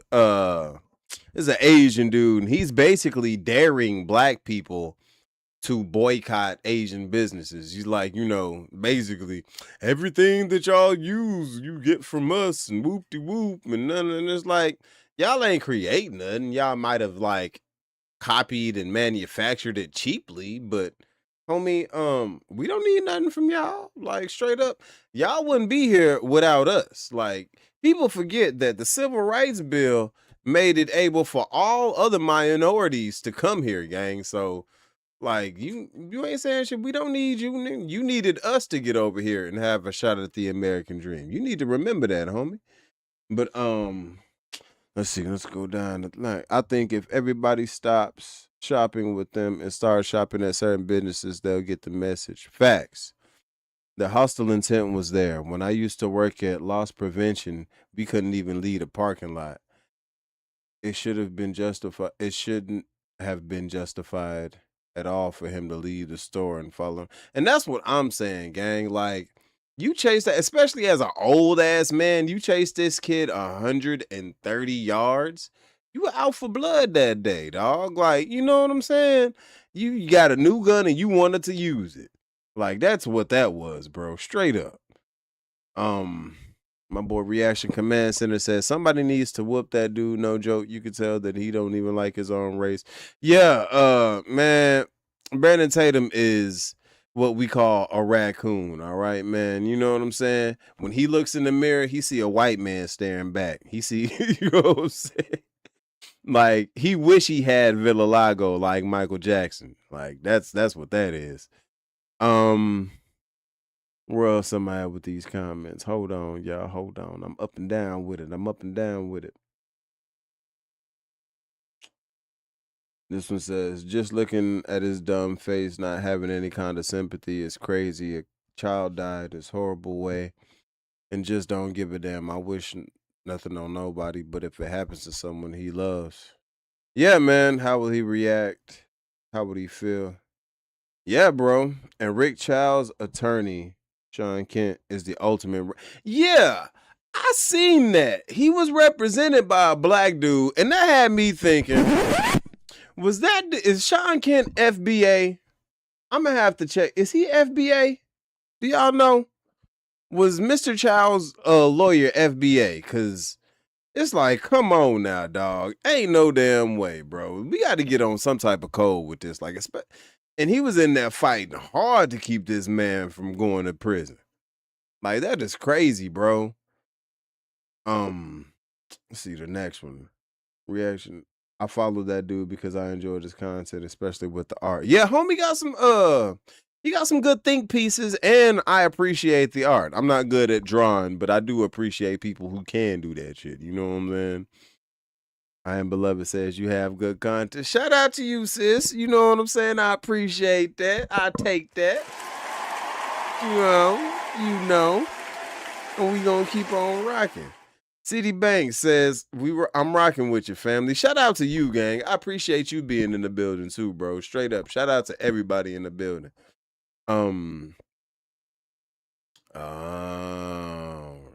Okay. That makes all the sense in the world, I Am Beloved. That makes all the sense in the world. Okay. My boy Reaction Command Center says, I'm going to put it like this. The same dude you're looking at right now is the same dude he's always been. He's good people, and I'm glad he's thriving. Oh, man, hey, bro.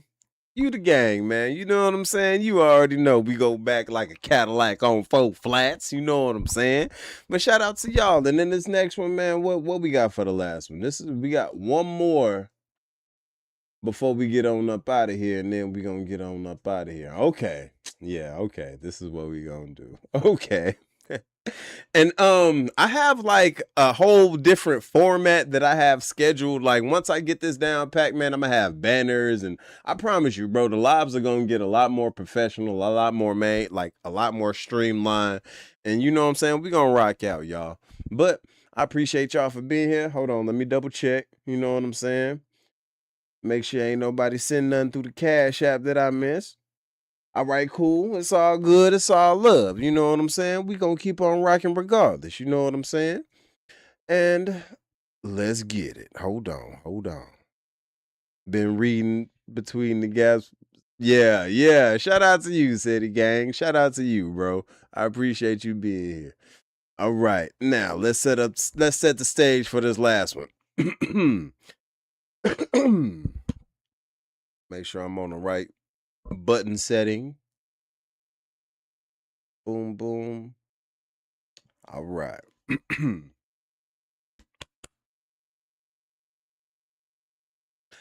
Yo. What's good, gang? You know the name. It's Transition representing Gaptoothgainz, and I'm back at y'all with another video. Go ahead, hit that like button for me as you come on in. Drop a comment down in the comment section. Let me know how you feel about this video. And subscribe to the channel if you haven't already subscribed, because we're going up. We're going on with a 15K. So if you want to help us get there, just tap that subscribe button. And don't forget to hit that notification bell. But in today's video, we going to be talking about our boy Amaral Booty Dude. Why are you gay? So, if you can remember the last time we talked about Amaral Booty Dude, aka Myron Gaines, he was getting owned by his white zaddy, okay? He was having a debate at a college campus, and man, that boy was getting belt put to ass, because that white man said, hey, look at here, boy. We don't want you talking to our white women, all right? We want them pancake booties for us, all right? Anytime you get to talking to them, trying to get them to wear your Muslim hijab, we're not going for it, boy. Anybody gonna sleep with my sister Myron, it's gonna be me. And it was like, Come on now, dog. Come on, man. I mean, the guy sounded slightly more educated than that, but basically that was his sentiment. And Myron pretty much bowed down, all right? He ain't had the same smoke for this white supremacist that he typically has for, like, any black person that he debates. You know what I'm saying? Usually, he, like, grit and teeth. Usually, he big bad wolf when it comes to debating women and black people. But when it came to this white dude who was basically telling him, yo, we don't want you here, we want you gone. Oh, the boy tugged tail. And in this one, man, we got DJ Academics owning Myron Gaines. Now, as y'all know, the boy Chud the Chode is in jail. We just did a reaction to Chud the Chode, by the way. So, you know what I'm saying? Myron Gaines has been on his knees trying to gargle Chud's marbles, you know what I'm saying, this whole time. And DJ Academics, who is usually on some tether timing, has really been standing 10 toes down and putting belt to ass when it comes to this Chud situation. So shout out to you, DJ Academics.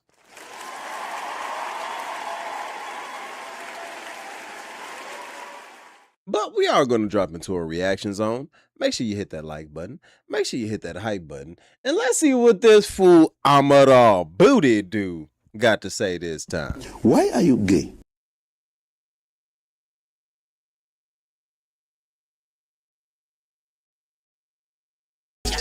They got me feeling like I'm academics.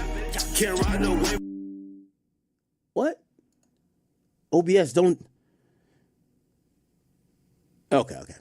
All right. So Myron's doing a little bit of politics right now. He's probably doing like overseas stuff. I think I align with Myron on like most politics. Not gonna lie. However, with social issues, I'm not usually that far from him. But this Chud shit was just egregious. Like, you know what I mean? This guy was egregious, bro. Goated. All right. Let me hear the clip. And I'm pretty sure this clip is going to be so bad. It's going to be so bad. Watch. It's going to be so bad. Is it out of context here or not? Let me know if this is out of context. Oh, we should go down the streamer list too, right? They dropped the top 20 streamer list.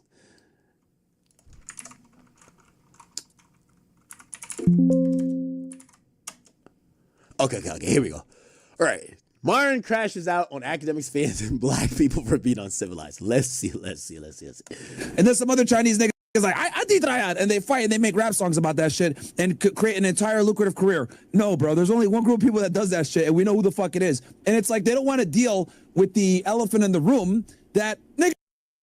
And, you know, going back to what you were saying with the whole academics thing, like, you know, the problem is that a lot of these Wakanda niggas, right? I call them Wakanda niggas, aka Backwards, aka Ape.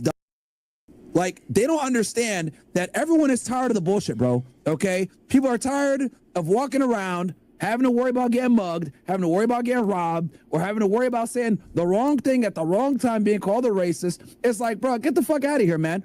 People say they got black fatigue. Nigga, I got black exhaustion. Okay, I'll pause it there and address that.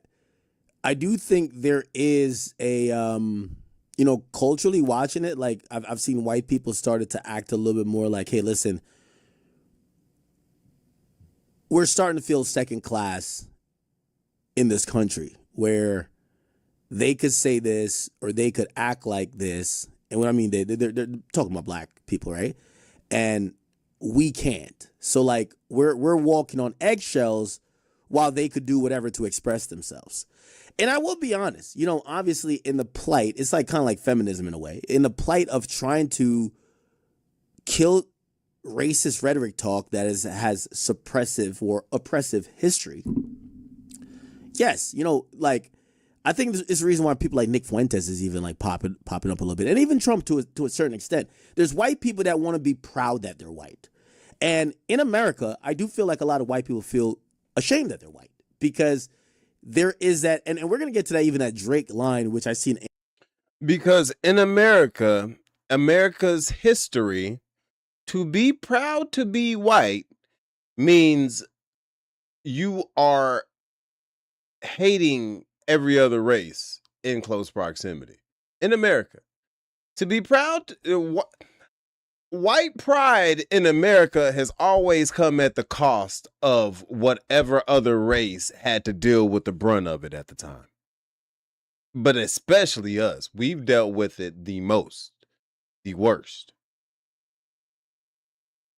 Because white people have actual ethnic backgrounds they can lean on. Y'all aren't all the same, okay? Oh, like in America, white people get here and band up and just try to get under the banner of whiteness.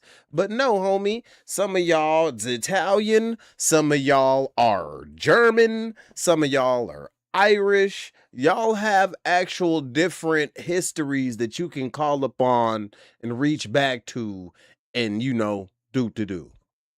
But blackness in America especially has always been a unique thing.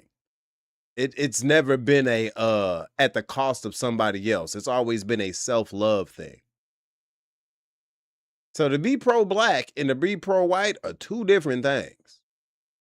And when you claim, I want to be proud to be white, only be proud to be what you are. You Italian, be proud to be that. But just to be proud to be white, why? Why are you proud to be white? Like, why are you proud? I need to know the root of that. You know what I'm saying? Let's continue. Anthony Fantano not being able to understand that guy's an idiot.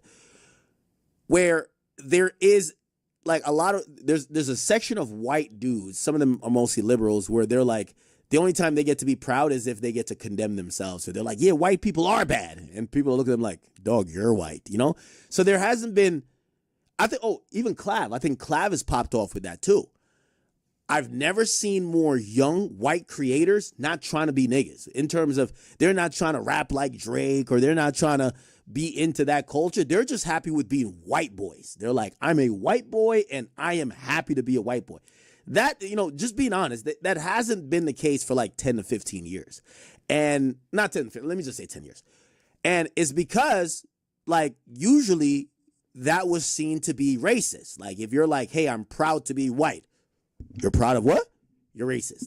And I get that part.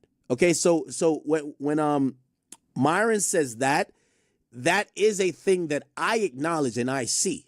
Here's the problem with, and this is why, I'm down to debate even Myron with this Chud the Builder thing, is that Chud the Builder will not support that argument. None of that, like, I'm watching a bunch of white dudes that are glad that they're white or they look a certain way that's not black or not mixed or whatever, and they support Clav or whatever. None of that is also hinged on, I'm going to antagonize black people and try to make them feel lesser than. They're just proud that they have some identifying factor. Because, people always say white people don't got culture. So now they feel like, oh shit, maybe that's our culture. It makes us feel proud about looking like us and being us. That's fine. You know, like we're black people. Like we are proud. There's so many examples of why we're proud to be us. Look at the Chinese. Look at other races. Like they have symbols or something going on that makes them proud to be them. I think white people lost that for a little bit, but it's starting to come back. None of that is racism. That's the thing. None of that is saying, oh, fuck black people or this black guy is. No. You could be proud to be a white guy without going outside and saying, hey, you're a chimp. You're chimping out. And also going up to people trying to antagonize them, trying to make them feel lower and make yourself feel like you're morally superior. Not morally superior, but like, phenotype or phenotypically superior. Yeah. So that's where I depart from that point. Like, yeah, I do think white people want to feel proud that they're white, right? Which I don't think there's a problem with, as long as that while they're doing that, they're not putting down someone else. What Chud was doing, it's not like he was going up to a bunch. If Chud was going up to a bunch of white people and be like, yo, bro, man, I'm white and I'm proud. I'm an American. If that was his thing, nobody would have an issue with him, or at least I wouldn't. If he was going around and he was just like linking up with other white people like, man, aren't you so happy to be white in America? We're fucking white. We're young. We're proud to be Americans. Nobody would have a problem. The guy picked his shtick to fuck with black people. There's no defending that. He picked his shtick to defend, to fuck with black people. And you can't try to flip the argument to be like, well, you know what? There's certain things about the black, black culture that, no. This guy is going out of his way to do that. That's the point. The problem is that a lot of these Wakanda niggas, right? I call them Wakanda niggas, aka baboon retards, aka ape dumbasses. Like, they don't understand that everyone is tired of the bullshit, bro. Okay? People are tired of walking around, having to worry about getting mugged, having to worry about getting robbed, or having to worry about saying the wrong thing at the wrong time, being called a racist. It's like, bro, get the fuck out of here, man. People say they got black fatigue. Nigga, I got black exhaustion. I've been tired of these for a while. So, whatever, man. Fuck it. Like, academics, I wouldn't put any stake in what they got to say. A lot of these niggas don't. You know what I really be tired of, man? They like to pick and choose what part of black culture to highlight and condemn, right? Like hip hop culture and all of that. But we'll go down, we'll spend all their money to go down to a place like New Orleans for Mardi Gras and don't talk about that aspect of black culture. How they can knock on anybody's random door and guaranteed you're going to get a plate of food and a warm welcome. That's Southern hospitality. You know what I'm saying? Like, they love to talk about the gangs of Chicago and all of the killings and going on whoop-de-whoop. But y'all forget that people in Chicago ain't nothing but Mississippi ninjas that move. You know what I'm saying? And before any blacks was there, you had Al Capone bathing the streets of Chicago in blood. There's a spirit of blood there. You know what I'm saying? Before there were any black gangs there, yeah, him and his gangs, the bootleggers, they were what? See, when you really know history, you can't do that. That don't fly over here because I know real history. I know any barbaric culture that we got, it's probably derived from the white person. We probably learned it from white America. Because let's keep it a whole 100, y'all. White people have revolutionized killing and warfare. Like, if there's nothing else they good at, y'all good at that. And it is what it is. Now, I'm not saying that's all white folks. You know what I'm saying? I got to put that disclaimer out there. I shouldn't have to, but I got to put that disclaimer out there because, oh my God, you talking about, yeah, shut your ass up, boy. You better hold on, where my button at? Oh, I ain't got it on here. Oh. I give him this button. What the hell is even that? I like that button. But yeah, man, when you talk about black culture, just understand that I could do that to y'all cultures too, right? Like, I can talk about redneck culture all day. I can talk about, the degenerate PDF culture all day. It's a lot of cultures over there that I could talk about, but we always highlighting on our negativities, right? Like, get out of here, Myron, with your goofy ass. I don't even know where Palestine is on a map. I'll never forget I was in there talking about fucking the war with Iran. Iran? What is that, nigga? Like, dudes are stupid, dumb as fuck. What are you talking about, a bunch of sad niggas? Bro, I just want to talk about Drake and Iceman. Get the fuck out of here, you bad Donkey Kong fucks, man. Niggas are stupid. I don't even take them seriously. Now, that's where I would push back. I don't think that lack of geopolitical awareness means you're stupid, right? Again, I do believe there is a certain faction of people who are in America, and I'm going to be honest with you, like, I would probably say this. If I listen to Myron, if I listen to Nick Fuentes, which I listen to all of them, Nick Fuentes, I listen to Sneeko, they talk more about Israel than I hear them talk about Americans. Right? Like, I don't hear them saying, hey, you know what's going on right now in Louisville, Kentucky? That's a problem that we should probably bring light to. They're not talking about that. They're talking about Palestine, Israel. That's not everybody's cup of tea. I guarantee in this stream, like, for example, Chicago, like, that was a thing where everyone's like, yo, what the fuck is going on here? How have 100 people getting shot every weekend? Not everybody needs to have like this global focus. And I'm gonna be honest with you, I think it's natural for your focus not to be on people that don't live here. Like, it's normal for you to care, and me and Sneeko had this debate. It's normal for you to care about what's in your proximity and what affects you the most. Unfortunately, no matter what we say, most likely, if you live near an inner city, or if you have a kid going to some of these schools that maybe not be funded, or if you have a coworker or a father, a sister, a brother, someone who provides for the household, and they work at the goddamn TSA and they're not getting paid because, the government goes through all these shutdowns all the time, you probably that has way more effect on your life than what's going on in Palestine. And I completely understand and defend people not knowing what the hell's going on over there. Like, yes, is what happens in the Middle East, does it affect the U.S.? Yes. Of course, to some extent, but everything does to some extent. People's focus doesn't have to be overseas.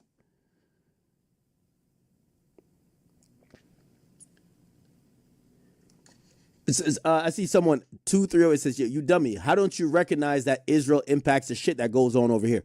Hey, no one's saying that's not a thing. What I'm saying is that I'm addressing Myron's point in terms of people and what they care about. If someone can't get, I don't know, government assistance or like, a lot of things that affects our. If I'm worried about how to feed 3 to 4 kids and pay my rent on time, and you know what I'm saying? The average American ain't got time to be thinking about what the hell is going on in Israel. If anything, they don't want us to be even involved in anything going over there. We don't want to be over there. We don't want our taxpayer dollars going over there. We already given the government enough cut of our paycheck. Why is it going over there? Why are we going over there? We ain't got no business over there. We don't care about over there.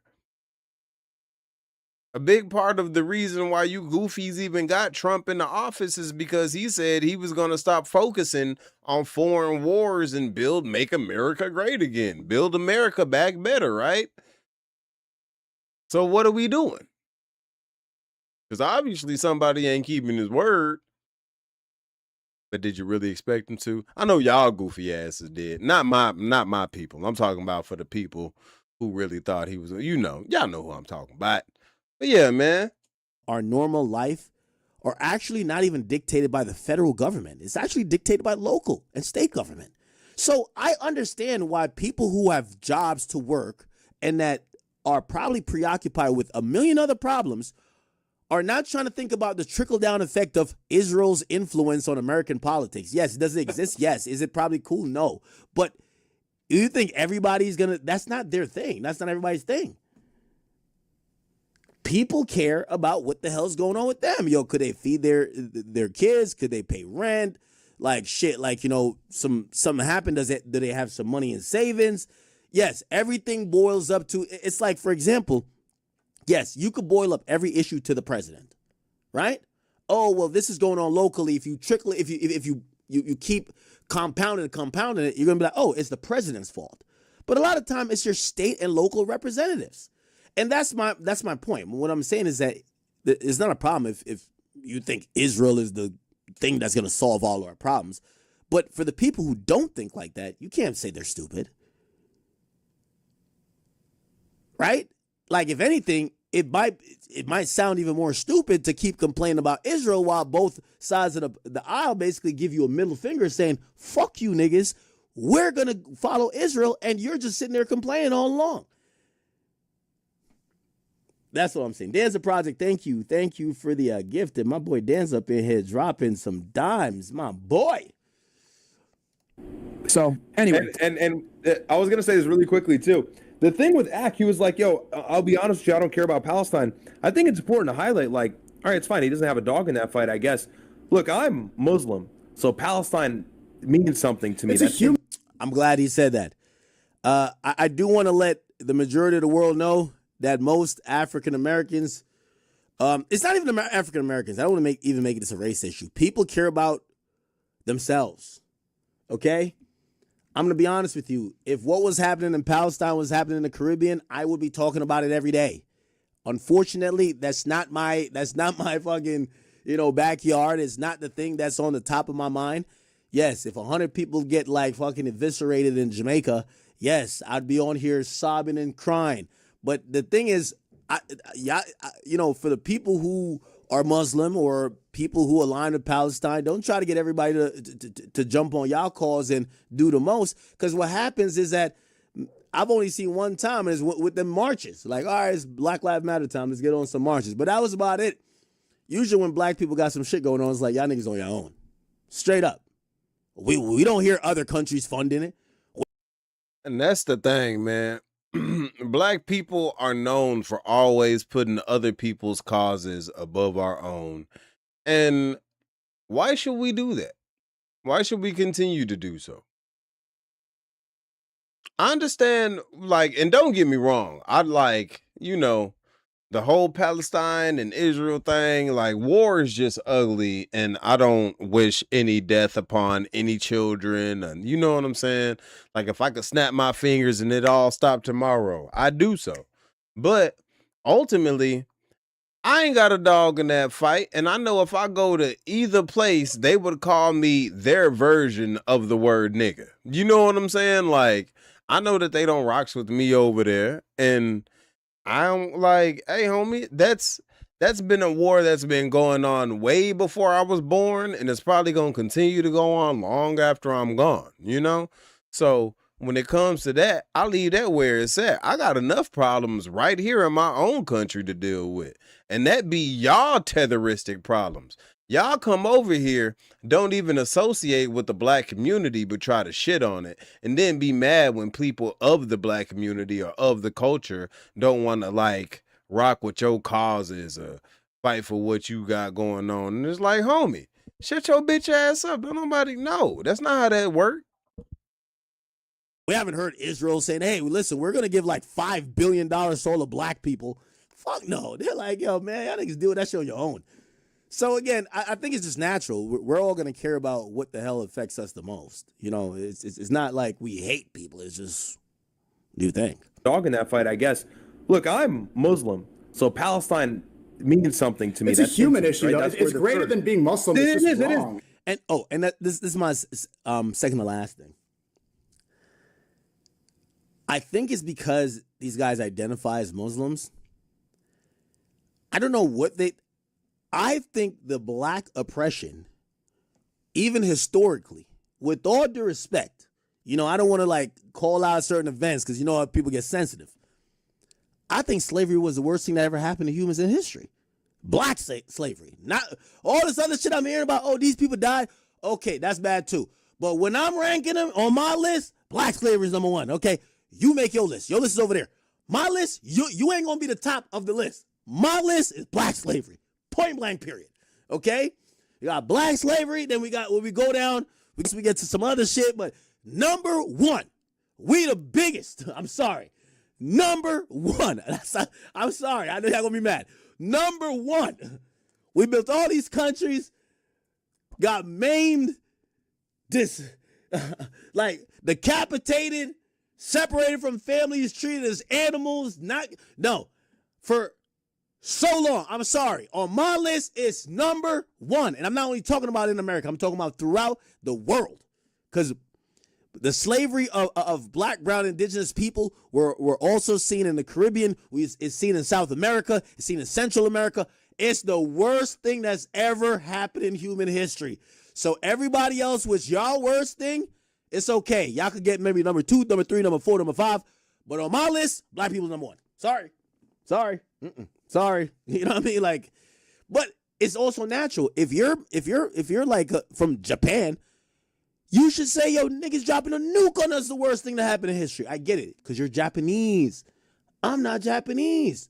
You feel what I'm saying? Like, I'm not Japanese. And that's why when I be hearing Sneeko, I'm like, Sneeko, when you pulling up to Palestine? Like, yo, you over here, nigga in New York fucking all these bitches talking about what's going on in Palestine. Like, they're not doing that. I just heard some shit. He had threesomes with like 3 different hoes. I'm like, yo, good. Like, he living an American life, acting like he care about over there. Like, cut it out, gang. Cut it. And not only that, Sneeko a weirdo when it comes to the women. You know what I'm saying? Like, he one of them booty eating Muslims. I bet he still be eating bacon. You know what I'm saying? But if y'all never seen that video where Sneeko was basically talking about how do I say this without it being, well, this is going to just be majorly suspect anyway, but this is what he was doing. He was basically like, let another man smash his girl, and like, the way he explained it, I guess he was eating the cat while the dude was hitting it from the back. So he had like man balls in his face and stuff. It was all kinds of just debaucherous. It was like, Wait a minute, bro. And he told this story on the live. If I can find that later, man, I'll put it in the when I go back and edit this up for the, the regular content, gang. But yeah, Sneeko is a documented weirdo. Man, bro, you weird, gang. Cut it out. You know what I mean? Cut it out, brother. Cut it out. Anyway. Yeah, that's all I'm saying, man. Listen. And Sneeko tried his best. He was trying to position it like, no, you don't care about others. No. We have a order of importance. Like, if your mom called you and said, hey, I just got rear-ended, versus you see a stranger on Facebook saying, yo, I'm in the all right, so your mom called you and said, I just got T-boned, like, she's driving, a car hit her. And then you see like a friend that's not that close as a friend on Facebook saying, yo, I'm in this supermarket and there's an armed shooter. Where are you going, nigga? You going to your mama, nigga. The fuck is you talking about? Bro, if I don't even know you that well, gang, I'm going to my mama. We all prioritize things. I'm just saying that I'm not Muslim. I'm black. I'm from Jamaica. There's just certain things that align with what I could focus on, that in order of importance, I do care about what's going on in Palestine. It's just down the rung of things. It's like, not the first, maybe not the second, not the third. It probably top 5. It's just not 1, 2, or 3. I'm sorry. Now for Sneeko, it's like 1, 2, and 3. It's a little bit different. We're neither bad people. We just have different priorities. And it's okay. It's a humanity issue. Wallah, it's a human issue. And if you don't acknowledge it. See, there's a lot of human issues. You get what I'm saying? There's a lot of human issues, but you got to prioritize. Like, there's human issues going on in Sudan. There's a lot of human issues going on in Africa. And not only that, when you try to minimize other people's human issues, what makes you think they should give a damn about yours? The way y'all really just talk down on the black community in America, even knowing the history, because y'all know the history, you just don't care. You have no sympathy or humanity for that. You think we can't be just as cold? You think we can't say, well, shit, we don't give a damn about what's going on there either? Because honestly, a lot of us don't. And I'm not saying like we just wishing stuff to happen. No, I'm just saying we got bigger fish to fry. We got stuff that affects us immediately here in our own community. You dig? Like, I'm sure if they dropped a bomb on the black community and got rid of the black community tomorrow, Myron would dance and celebrate. Right? Well, if they dropped a bomb over there and Israel and Palestine were gone tomorrow, I wouldn't celebrate, but I wouldn't shed a tear. I'd just be like, damn, they finally wiped each other out. I didn't think it would happen. You know? It is what it is, gang. But don't act like we are bad people for not giving a damn about stuff that doesn't affect us when y'all literally make a living off of trying to shit on us. You dig? There's a lot of human issues that are going on throughout the world that one could say, no, this matters to me the most. What probably is going to get your intrigue is what is closest to you. Like, put it like this. And obviously, I'm guessing this is what they would like kind of get their little talking points off about. But it's like, shit, let there be a genocide at the fucking Swatch AP release. That's when niggas is talking. I'm playing. Anyway. Genocide? You're a piece of shit. But what I'm trying to say is, yeah, so, you know, again, also, I like to mind my business. If America is a Christian country, I think we should stay out of Muslim affairs. Do you get what I'm saying? Now, granted, obviously that's not the case when it comes to dealing with Israel. But, like, I think we should mind our goddamn business. Focus on what we got going on here. And this is a never-ending conversation because people are going to be like, no, you understand that what's going on here is really affected over there. It's just like, okay, what do you care about more?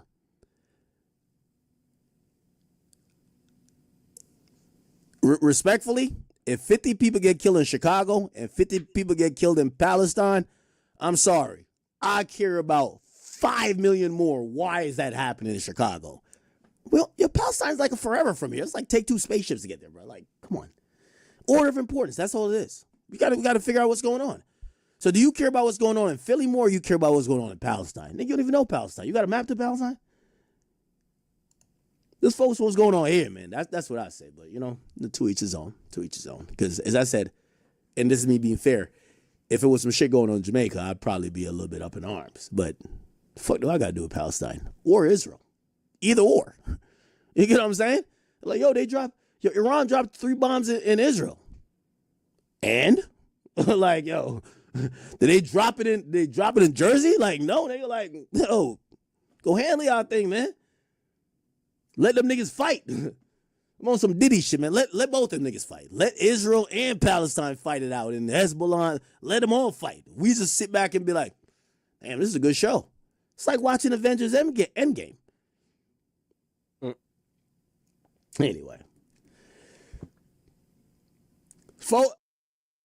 Again, I don't see a problem. I disagree with Myron there too. I just don't see a problem with us focusing on us. Right? All right. Oh, D. Moya, thank you. We're going to end this one right here. Shout out to academics.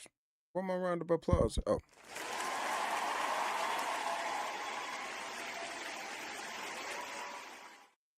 Thought that was more of Myron's Gaines buffoonery, but it was really just Ack, I guess. You know, doing what Ack do. But shout out to Ack though. He made some valid points. And yeah, man. This has been a dope live, guys. Shout out to y'all, man. Let me give y'all a round of applause.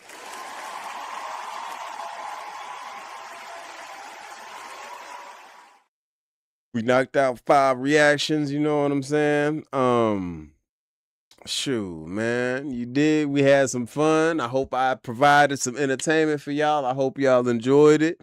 Make sure you hit that like button. Make sure you hit that hype button. If you want to show your extra support, you can hit the Cash App via, hold on, what a Cash App at? Let me show the people. Boom, you see the Cash App right there. You can hit the Cash App, you can hit the Super Chat. But regardless, I appreciate you for being here, gang. You know what I'm saying? You could have been anywhere in the world and you decided to be here. And I really do appreciate y'all. And y'all let me know how y'all feel about this live, man. Did y'all enjoy it? I hope I was able to provide some value, some entertainment, some laughs. Maybe you at work right now trying to get through a shift.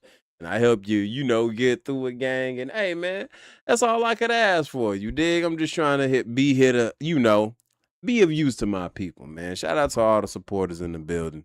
And thank y'all for being here, gang. And the next one, man, when's the next time I'm going to go live, y'all? Shoot. We got to figure this out. I'm trying to really, really get a good schedule down packed. You know what I'm saying? So once I really get it all fleshed out and hammered out, man, these are going to start becoming a staple. You know what I'm saying? We're going to do more in between the gaps episodes. But yeah, man, I think that's all I got for y'all in this one. Y'all, I ain't even going to lie. I'm getting a little tired. I'm tired of this, Grandpa. That's too damn bad. So we probably going to end this one right here. Hey, yo, Reaction Command Center. If you still in the chat, gang, we probably going to do some killing after this. You know what I'm saying? So if you up for it, let me know, gang. Just hit me through Snapchat. But yeah, man, that's all I got for y'all in this one, gang. Y'all let me know how y'all feel about this live, man. That's all I got for y'all in this one. Be sure to check me out on the next one. Don't forget to like the video on your way out. Comment down in the comment section. Subscribe to the channel if you haven't subscribed. Road to 15K. We on the way. And until next time, gang, you know the name. It's Transition representing Gaptoothgainz. Oh, yeah, and don't forget, life isn't about making it from point A to point B. Life is about living in between the gaps. I put the ding in the editing on the after. But shout out to y'all in the building, man. Let me make sure I shout out all my people before I leave out here. Shout out I Am Beloved. Thank you for being here. My boy Reaction Command. You know what I'm saying? Hold on. My boy FBA Combat Veteran. Thank you for showing up, homie. You could have been anywhere in the world, but you decided to be here, and I appreciate you. Hold on. Where's my boy? Hold on. It was more people up in here now. I know I'm forgetting somebody now. My boy City Banks. Shout out to you, gang. Shout out to you, bro. Matter of fact, hold on. Before I get on up out of here, let me make sure I hook my boy City Banks up. If I can do it from here. If I can't do it from here, then I'm going to do it from the phone real quick if I can. Do it from the phone. Hook my boy City Banks up. Boom. Because you caught the first episode of In Between the Gaps. So, you know what I'm saying? If you was here for the first episode of In Between the Gaps, then I gotta make you a moderator, gang. I appreciate you, you dig? And yeah, man, shout out to all my moderators in the building. Oh, my boy the Black Gemini too. Matter of fact, he was in here too. The Black Gemini. Shout out to you, gang. Gotta make you a moderator. You know what I'm saying? You be showing love, support, and all that, and all my people be in the building, man. Just rocking with your boy, man. We gonna make this thing a real household name. And man, Gaptoothgainz is going up, bro. I'm telling you, man. We gonna get that silver play button, all right? Y'all already know, man. We gonna take this thing to the next level. And I appreciate y'all, bro. Thank you for being here. Man, hey, man, look. Less than a year ago. Well, no, I'd say a little over a year ago, right? I was like 1,000 subs in the game. Less than 1,000 subs. Like, bro, we really doing some monumental shit over here, y'all. And it wouldn't be possible without y'all. So thank you guys. Thank you guys. Thank you guys, man. Round of applause.